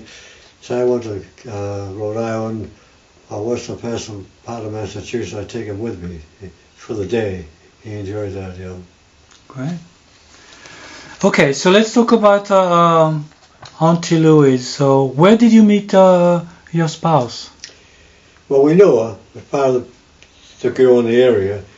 And the two of them, we always remember them Sunday morning come out of church. They had the long hair, and we bounced it up and down. We say, "Here they come." And the fellows all respected them. You know, nobody ever tried to date like women, which was good. So as soon as I got in Boston, I got to call her up, so I did. And we dated for a few months and got married. So you knew her, and then when you came back from being on the ship, you decided to call her? Or? Oh yeah, I called her right away, yeah. Call her right away. And I took her for a walk. I walked from, I don't know if you know, I walked up from Roxbury all the way So you walked from Roxbury to Dorchester, way in to Dorchester? Yeah. About 3.5 mile walk. Yeah. So you met her, maybe you went out, then you went back on the boat, and you had that experience. Yeah. Correct? No, I had the experience before. Well, you had the experience almost falling off the boat. Yeah.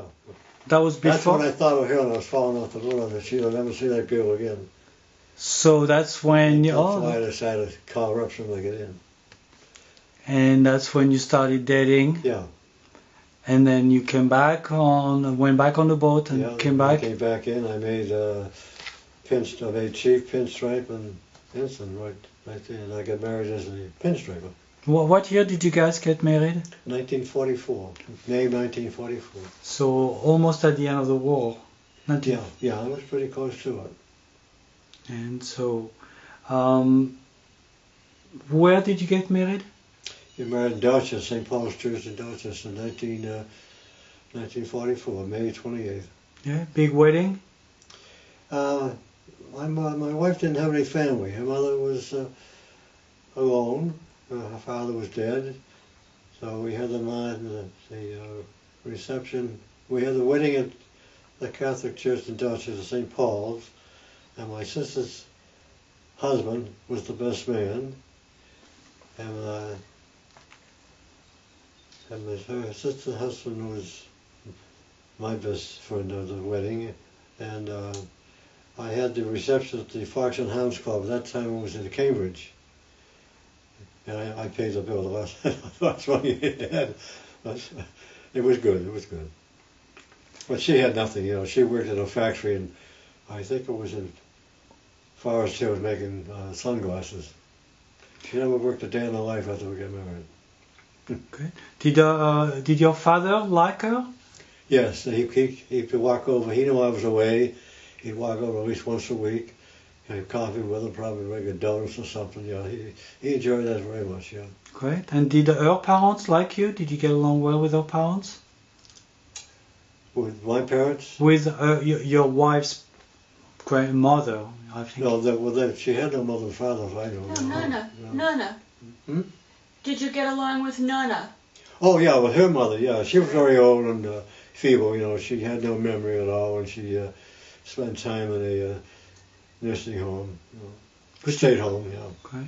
And where did you go on your honeymoon? Did you go anywhere? Well, I got transferred from the destroyer in Boston to the another destroyer, and Boston told me the destroyer was in New York, so I took a honeymoon down in Plymouth, that house that overlooks the Plymouth Rock. My mother called me up and said, "They're looking for you in the Navy."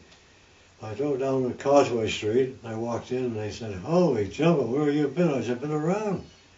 "Oh, well, the ship's in New York." They gave me my orders to go to New York, so we went home, and both of us went to New York. So I gave my wife all the money I had, and in the theater we were watching a movie, and a pickpocket sat beside her and got her wallet, got all the money. So I had to go to the Navy, and we drove what we call a dead horse, which is 3 months' pay in advance. So I drew a dead horse, and I took my husband. I said, "You better go home. I got to go damage control school." So our honeymoon was 1 week in Plymouth Rock.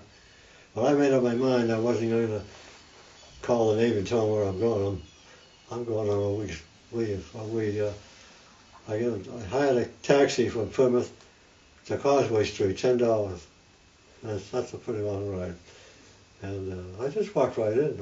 I said to myself, "I'm not going to worry about this." So when I came back to Boston, I went down to South Boston. I seen the destroyer there, and I asked the kid at the gangway, I says, "When are you people sailing?" "Oh, we're going 2 days." I said, "Where are you going?" He said, "We're going to Iceland." I said, "Oh, geez, Iceland again." I said, "Okay." So I waited about 3 or 4 days. I reported in, and they said, "Where the hell are you been?" I said, "I've been around, that's all." They get what they want. They want the chief engineer, and they got him. And so once you got married, did you live somewhere specific, or did you guys rented a place? Or? I lived with her mother's house, and we lived there. You were born then. Yeah, Marcia. Oh, I moved my head again. Marcia and Susan were born in Roxbury, and I was going back. I was going to go to San Diego. I was ordered to go to San Diego and pick up a destroyer and bring it back to Philadelphia. So I decided I didn't want to go that way. I went down and inspected the destroyer, and I got hold of the captain who I didn't even know. I said, "If you're going to go sail to Philadelphia, you're going to sail without me, because that ship won't make it." Well, I threw a wrench in it, because they're waiting for me.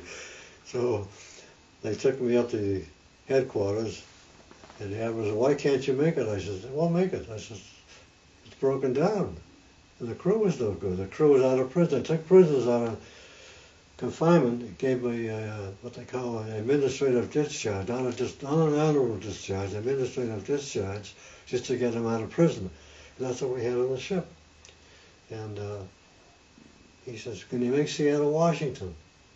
I says, I broke out the map. I says, "The mileage-wise, I can do it, but it's going to be a job." I says, "How many officers there?" He goes, "Only 2 officers, you and the captain, one other. And the third one's not qualified as a qualified deck officer." That's why I wanted to go to General Line. I wanted to be a qualified deck officer. So the captain was wild. He said, "We can make it. If you take the port side, I'll take the starboard side." So we made it up there. But I had to get on the fire room and relieve the crew for lunch or something. And they were a bunch of tough kids. So in the bilges of the ship, we had like 22 tons of lead bars. So I said, "I'm going to take those lead bars out for the Navy." So I started taking them out, and the guy came down and he says, "That ship's sold with the bars in place." I said, "Okay." So we got tight waiting to tow that ship away. They'd take it away. So the captain came down the dock, he threw his hat on the ground, he said, "You did it again, you stole my ship." I said, "It's gone. It's a piece of junk." And they sent me to the USS Essex carrier to rank it out, and believe it or not, they gave me like 200 rolls of tar paper, roofing paper, and I had to cover the flight deck with roofing paper with a staple gun. and I had the crew to do it to preserve it. So I was there about a week, and you lived in the admiral's quarters and all, and you had a mess aboard ship and all, and they sent me out to USS Maryland, which was a battleship. I was on there 2 days. I got orders to go to Boston. So I went up to go to Boston, and they said, "Oh no, those orders were for somebody else." I said, "Oh, who is it?" They told me, "It's a young ensign." I think I knew to you. What's this? "I'm resigning." "Well, don't do that. Don't do it. Come back after 1 o'clock." Because I had a flight to Boston, so I had to turn the flight in. I went back after lunch, and that night I went over the officer club for dinner. This young ensign there was telling me he's going to South Boston Naval Shipyard. I said, "Whoa." So the next day I went to the headquarters, and I said to the officer, "Well, what have I got now?" "We're going to send you to Japan to a destroyer. We'll fly you out there." I said, "I'll see you later. I'm getting down." I says, that young ensign got the orders I was supposed to have. And he says, "Yeah, his father's in the bureau." I said, "That's got nothing to do with it at all. I'm getting down." So they quickly called Washington, changed the orders. I went to South Boston, but I lost my flight. I had to cross country in the train. At Christmas time, what an experience that was.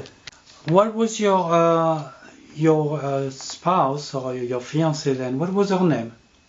Her name was Espesi. She was Italian. And her first name?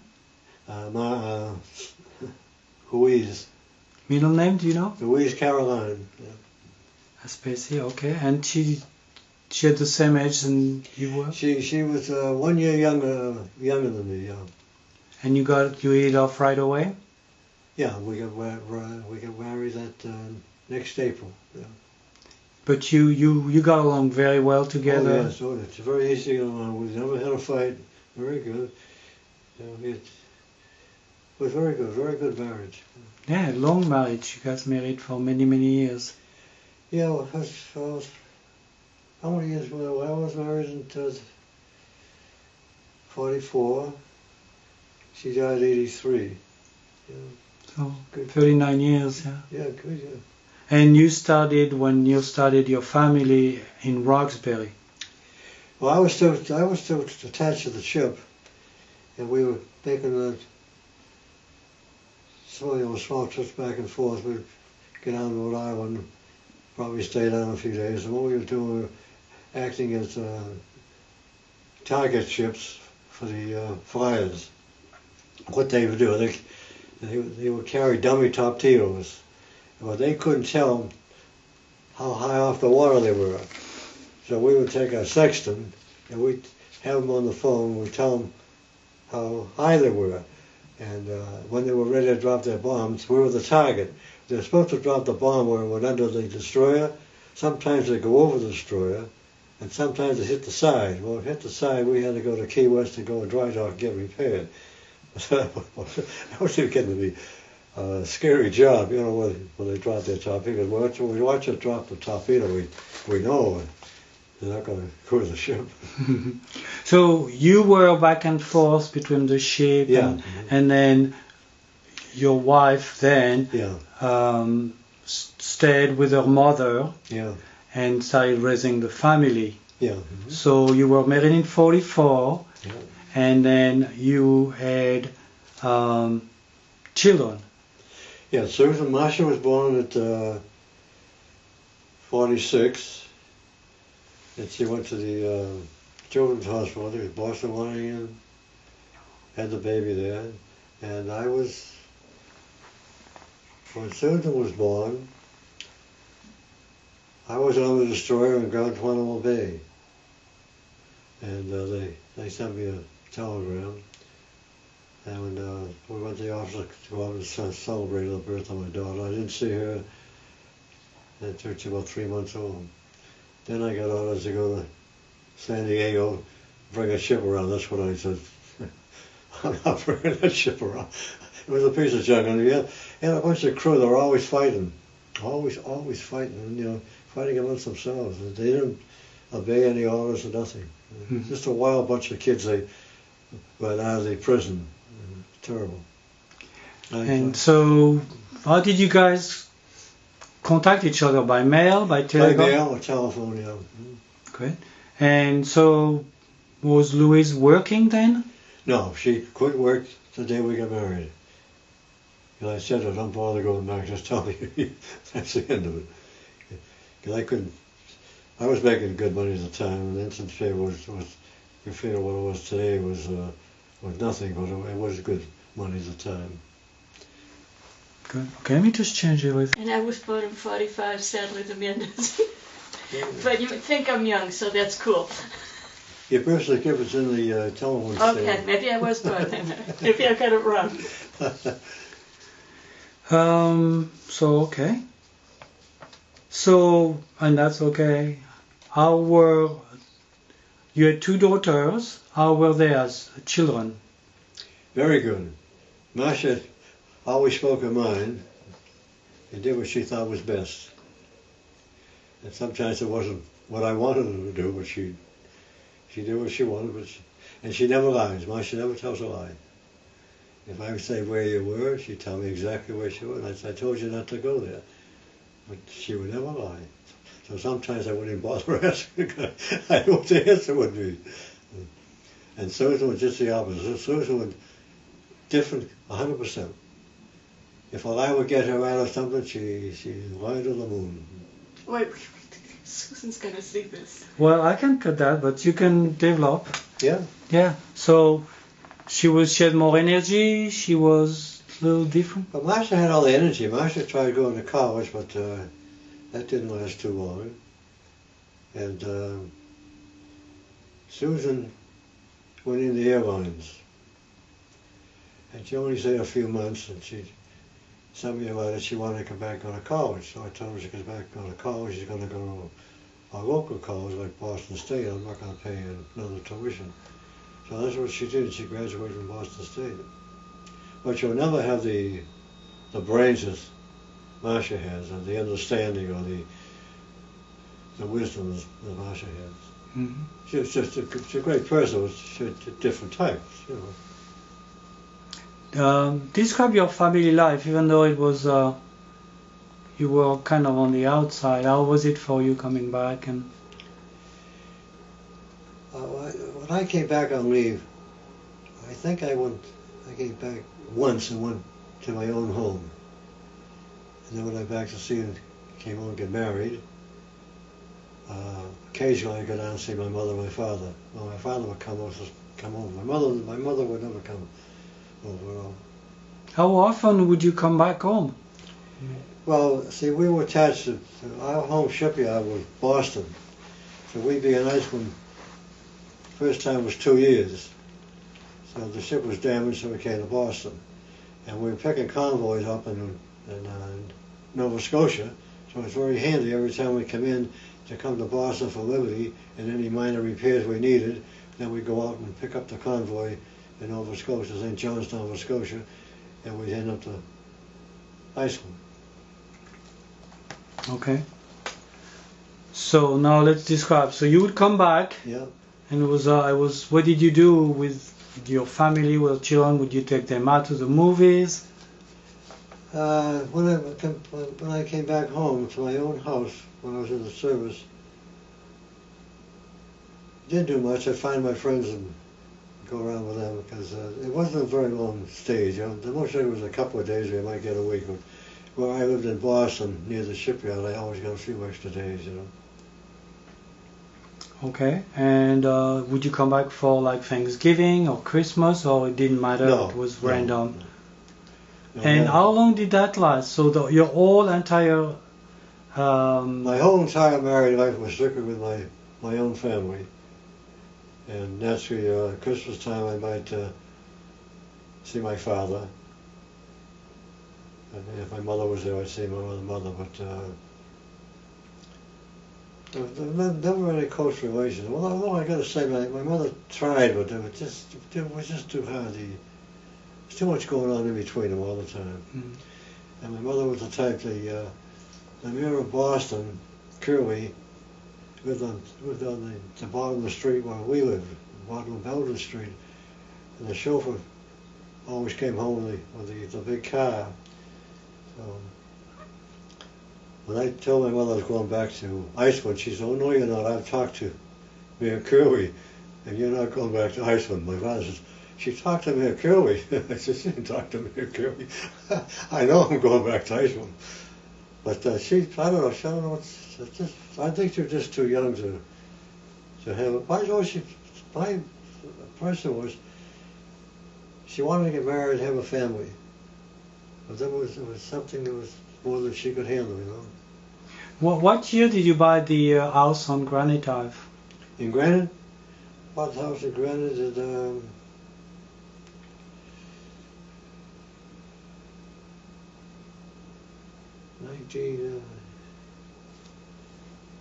1952. Okay, so the kids were around 8 years old. Yeah. And everybody moved there, your family. Masha and Susan, well, of course, they came with me. And I bought a two-family so I could put the mother-in-law upstairs because she wasn't quite herself all the time. So, and I moved my sister-in-law upstairs so she'd be close by all the time. So what they would do, about every 6 months they'd swap. We'd get the mother-in-law downstairs, and then when we had our fill of it, we sent her back upstairs because she was, a very lonely woman, and she sat on our porch every day, snow, rain, or what, and she'd knock on the window, coffee. We'd make her a cup of coffee, bring it out, and smart woman though. As bad as we thought she was, she's very, very smart. And she used to read a dictionary. She didn't have any books. She was a great reader and a great walker. Yeah. Some nights somebody would rap on the window and say if we picked up their mother-in-law, she'd be way up in Fields Corner, which is about 2 miles away. She'd get up and get out of the house. So we had to be careful. Then when I moved the family in New Hampshire, she would come down the back stairs to the cellar and come in my apartment and sit out on the porch. But she never locked the door. She always unlocked the door. So my house was unlocked most of the time. So you kept the house in... I didn't come down. I stayed. I had to stay. My duty was on 24 hours on the base. Okay. I could never leave the base unless I informed different people. So tell me a little bit more, a quick question. Susan, how would you describe her? She was very, she studied... Well, I got her into the high school, and when she went up there was no vacancies. So I put on my uniform, went up and said, I want to see the headmaster. So he said, oh yeah, we'll find room for her. So she graduated from high school. She was a good student, but she went along with everything. And then nuns are after trying to convince her she ought to go to the convent. No, she was a good kid, but she had her own ways. Very good. Good.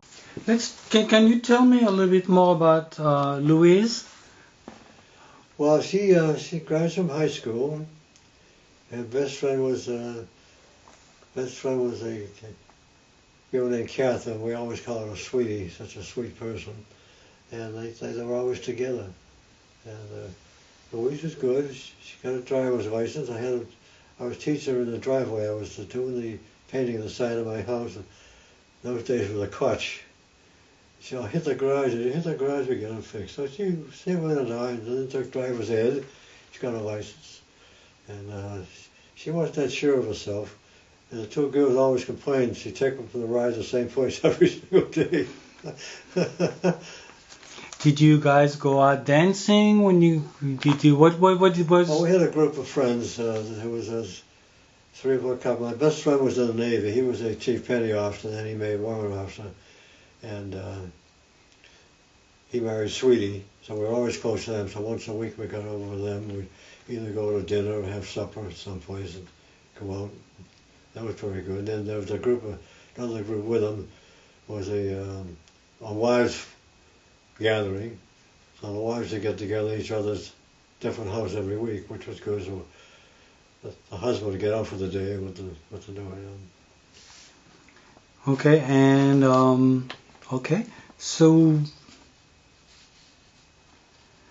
how about for family vacation? Did you guys go somewhere? You didn't really have vacation. Really didn't have vacation at all. My vacation was when I came home for a week or two, whatever it might be. If I was getting transferred, you used to get a few days to settle down. So when I got transferred to Norfolk, I moved them down there for a spell. And my friend came down with his wife, and we rented a condo side by side, where we just walked next door. Because we had to go to the ship every day, he and I, so that worked out. Then we went down to Newport. I rented a house down in Newport, which was very good. It was I think it was a guest house on the premises. Had 3 bedrooms. The kitchen was in the basement. Lots of lights down and all. It was a nice house. And I rented it the first year. The second year I rented a cottage nearby, and they came down for a while. And that was a vacation. Right. You didn't have a large family, or did you have big family reunion with your sisters No, we and never brothers? had a reunion whatsoever. There was always that feeling of how we grew up. Nobody wanted to talk about it. Like my sister Dot, when they made that disc for me, she mentioned very little of it, which I told you more than they even knew. Mm-hmm. Because they were a lot younger than the 3 smaller ones. My brother was 10 years younger than me. My next brother was probably 20 years younger, and the baby was just less than a year old. And then your family grew, correct? Susan got married. My brother Bobby had 2 sons. Billy married a Japanese girl, and he had 2 daughters. And Barbara had, just like 1 baby? No, she had about 4. Yeah. But then Susan got married, correct? Susan got married, she had 2 girls, yeah, And then a boy. Yeah, and then you become a great-grandfather. Yeah. You become a Well, no, I'm grandfather. Grandfather. Still, yeah. Now, they were in their early 30s, and nobody's married. And my grandson just graduated from Trinity University. Very smart, very smart. So you have how many grandchildren? 3. 3? Yeah. And what's your relation with them? Good, good. We see them, probably, my daughter will bring either 1 or 2 down once in a while, probably once a month. And the most we see, my son-in-law, he's the type that has his own business. He did have his own business, and he's still doing work, investing other people's money, so he's busy all day at home. He had an office on State Street with a bunch of fellows, the investment company. He decided when they moved into the main building in Boston, Prudential Center, he didn't want the office, so he does all his work investing over the phone.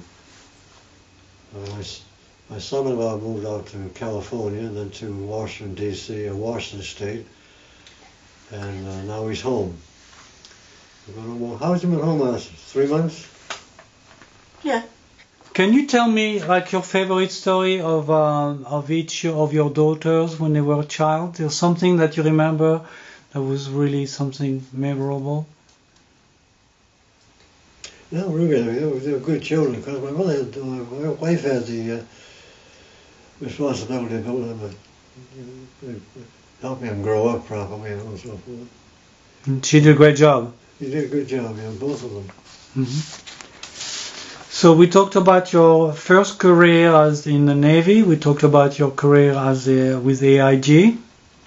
Then I volunteered at the Museum of Science. Okay, give me 1 second, make sure. So after that you volunteered? In the Museum of Science for 20 years. So did you enjoy that? Yeah, I put in 8,500 hours. At the museum? I did all the demonstrations they bring in and all the equipment they bring in. I was the interpreter for all that. Whether it was Einstein or Wales or whatever, I volunteered. And I put 8,500 hours in that. So after 20 years, I decided that was enough because the expressway was getting too much to travel. Mm-hmm. So I decided that was enough, yeah. Yeah. Did you enjoy doing this? Oh yes. Why did you enjoy it? What was? Well, you did so much and you learned so much. You met so many different people. Yeah. And the exhibits were all something that was worthwhile seeing. Like the Einstein one was good. And we did one on buildings. Everything you could think of, they could come up with. They come up with it. It was very interesting. Then I worked at a computer place there for the same length of time. I put 4 hours a week in the computer place. And I put What computer place? They had a computer place in the museum, and the kids would come in and play games and so forth, or the adults would come in and get their email if they didn't have a computer at home. It was a good place for babysitters to wheel the babies in and raise hell on the computers. So I did that. And where was that? Museum of Science. Same Museum of Science. It seemed like you had almost 3 different, almost 4, the ANP, Yeah. the Navy. What did you like best about your career in the Navy? I like the ships. I like the sea. And I got seasick once. I never got seasick again. But every ship you're on, no matter what ship you're on, it's super seasick. And of course, the captain knew I was a qualified deck officer. So he'd be sitting up there in his bridge chair and he'd call me up. Can you come on the bridge? I said, sure. You take the con. He said, we're out here seasick. So, what was the most harrowing experience when you were on the boat? Did you have experience where it's like, whoa, this is very scary? well, one time I damn near got run over. I had the con, and what you do when you have the con, you have a stopwatch for zigzag, so you can time it. So we were zigzagging around a great big cargo ship. So I missed a zigzag point. When I looked out, I could see this great big bow coming full speed towards me. So being the chief engineer, I called down below, this is the chief engineer, don't fool around, back it down full. So that shook up the ship real well. The captain came to the bridge. He said, what the hell happened? And he looked down and he seen the ship. He says, don't tell me. He's okay. So you almost got I almost got run over. Oh my gosh. Mm-hmm. And then being transferred by Highline. Another time, after the war, I was using an inspector to inspect the ships at sea. So they bring the helicopter over with a boat hook in the bottom. I put my foot in the stirrup, hang on the lines, and I fly free all the way over to the next ship. And they roll me down on the forecastle, and I get off. I inspect the ship. And one time I took 100 people over to give them a quarterly inspection. We were over by boat. So that night, the admiral said, you're not going back aboard that ship, it's very rough. So the next morning, they had the crew all lined up on the High Line. And I said to the crew, I turned around and said, if I don't make it, don't come, run the other way. So luckily I knew it. It's quite an experience. You know all these men are looking at you, you can't say I don't want to go. You go. But to me, when they helicopter come over and just drop that line down, you put your foot in, and the line is there, and you hang on the line, and you're traveling about 5 hours swinging back and forth. What a ride. So you were, you did alternating sea duty and land duty. Did you have a preference? Well, if I was near home, I had a preference. I would take it right away. Like I took Newport, Rhode Island, OCS school. I didn't know anything about the school at all. I knew right away as soon as they showed me the textbooks that something had to be changed. But I knew I could get home. I used to come down. I used to leave Boston and get to Newport. I leave Boston at 7 o'clock. I'd be at my desk 8:15 because the exec would call up, the captain wants to know if you're in. And then Wednesday afternoon, I leave early. You go home for the night, and you get up Thursday morning, get down there. And every Saturday we had a full inspection. That was with a full dress, your uniform, your dress uniform with your saber, your sword, and you inspect the troops. And I'd call up and I'd say, am I on the list for inspection? The answer would be no. I know as soon as I get home, the phone would ring, well, you're on the inspection. So he was just trying to play games with me. So I said, okay, I'll be down. But I never, what I did, I always left my dress uniform, and my teachers all kept their dress uniforms in the building. So we had to have a dress uniform, we had already. And I didn't have a sword, so my officers, teachers bought me a sword. I wasn't going to want to buy a sword. When the hell do you use a sword? So they bought me a sword engraved with, I still got it downstairs, in my house, yeah. Okay. Would you do it again? Right away. If they called me up and they thought I could do it, I'd hop right away. You loved it? It was a good life. I loved every minute of it. Okay. And so, and you gave a lot of time, and in your retirement, we talked about retirement hobbies and things. Yeah. So I don't do much now at all. I do a little walking, and I go to the therapist twice a week for exercise. That's about all I do. Mm-hmm. I do reading. And good. I'm going to ask you some things. You don't have to answer, or you can if you want. What, if anything, would you have done differently? Different? Mm-hmm. I can't think of anything, because even trying to. Well, when they took me down to Causeway Street and examined me, there's a table there of all these senior officers with an admiral. He said, "Do you want to stay in the Navy?" I said, "Yes." "Would you stay as a chief petty officer?" I said, "No." "Would you stay in the office with the chief warrant officer?" At that time I was a senior, the W4 chief warrant. I said, "No."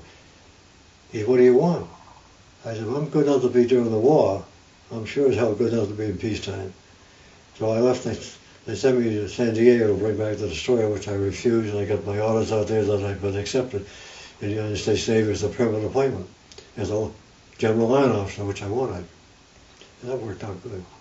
I knew I had a good record. I knew I had good fitness reports. Only that I was a kid with the officer candidate school. I knew if I had a bad one, it was his.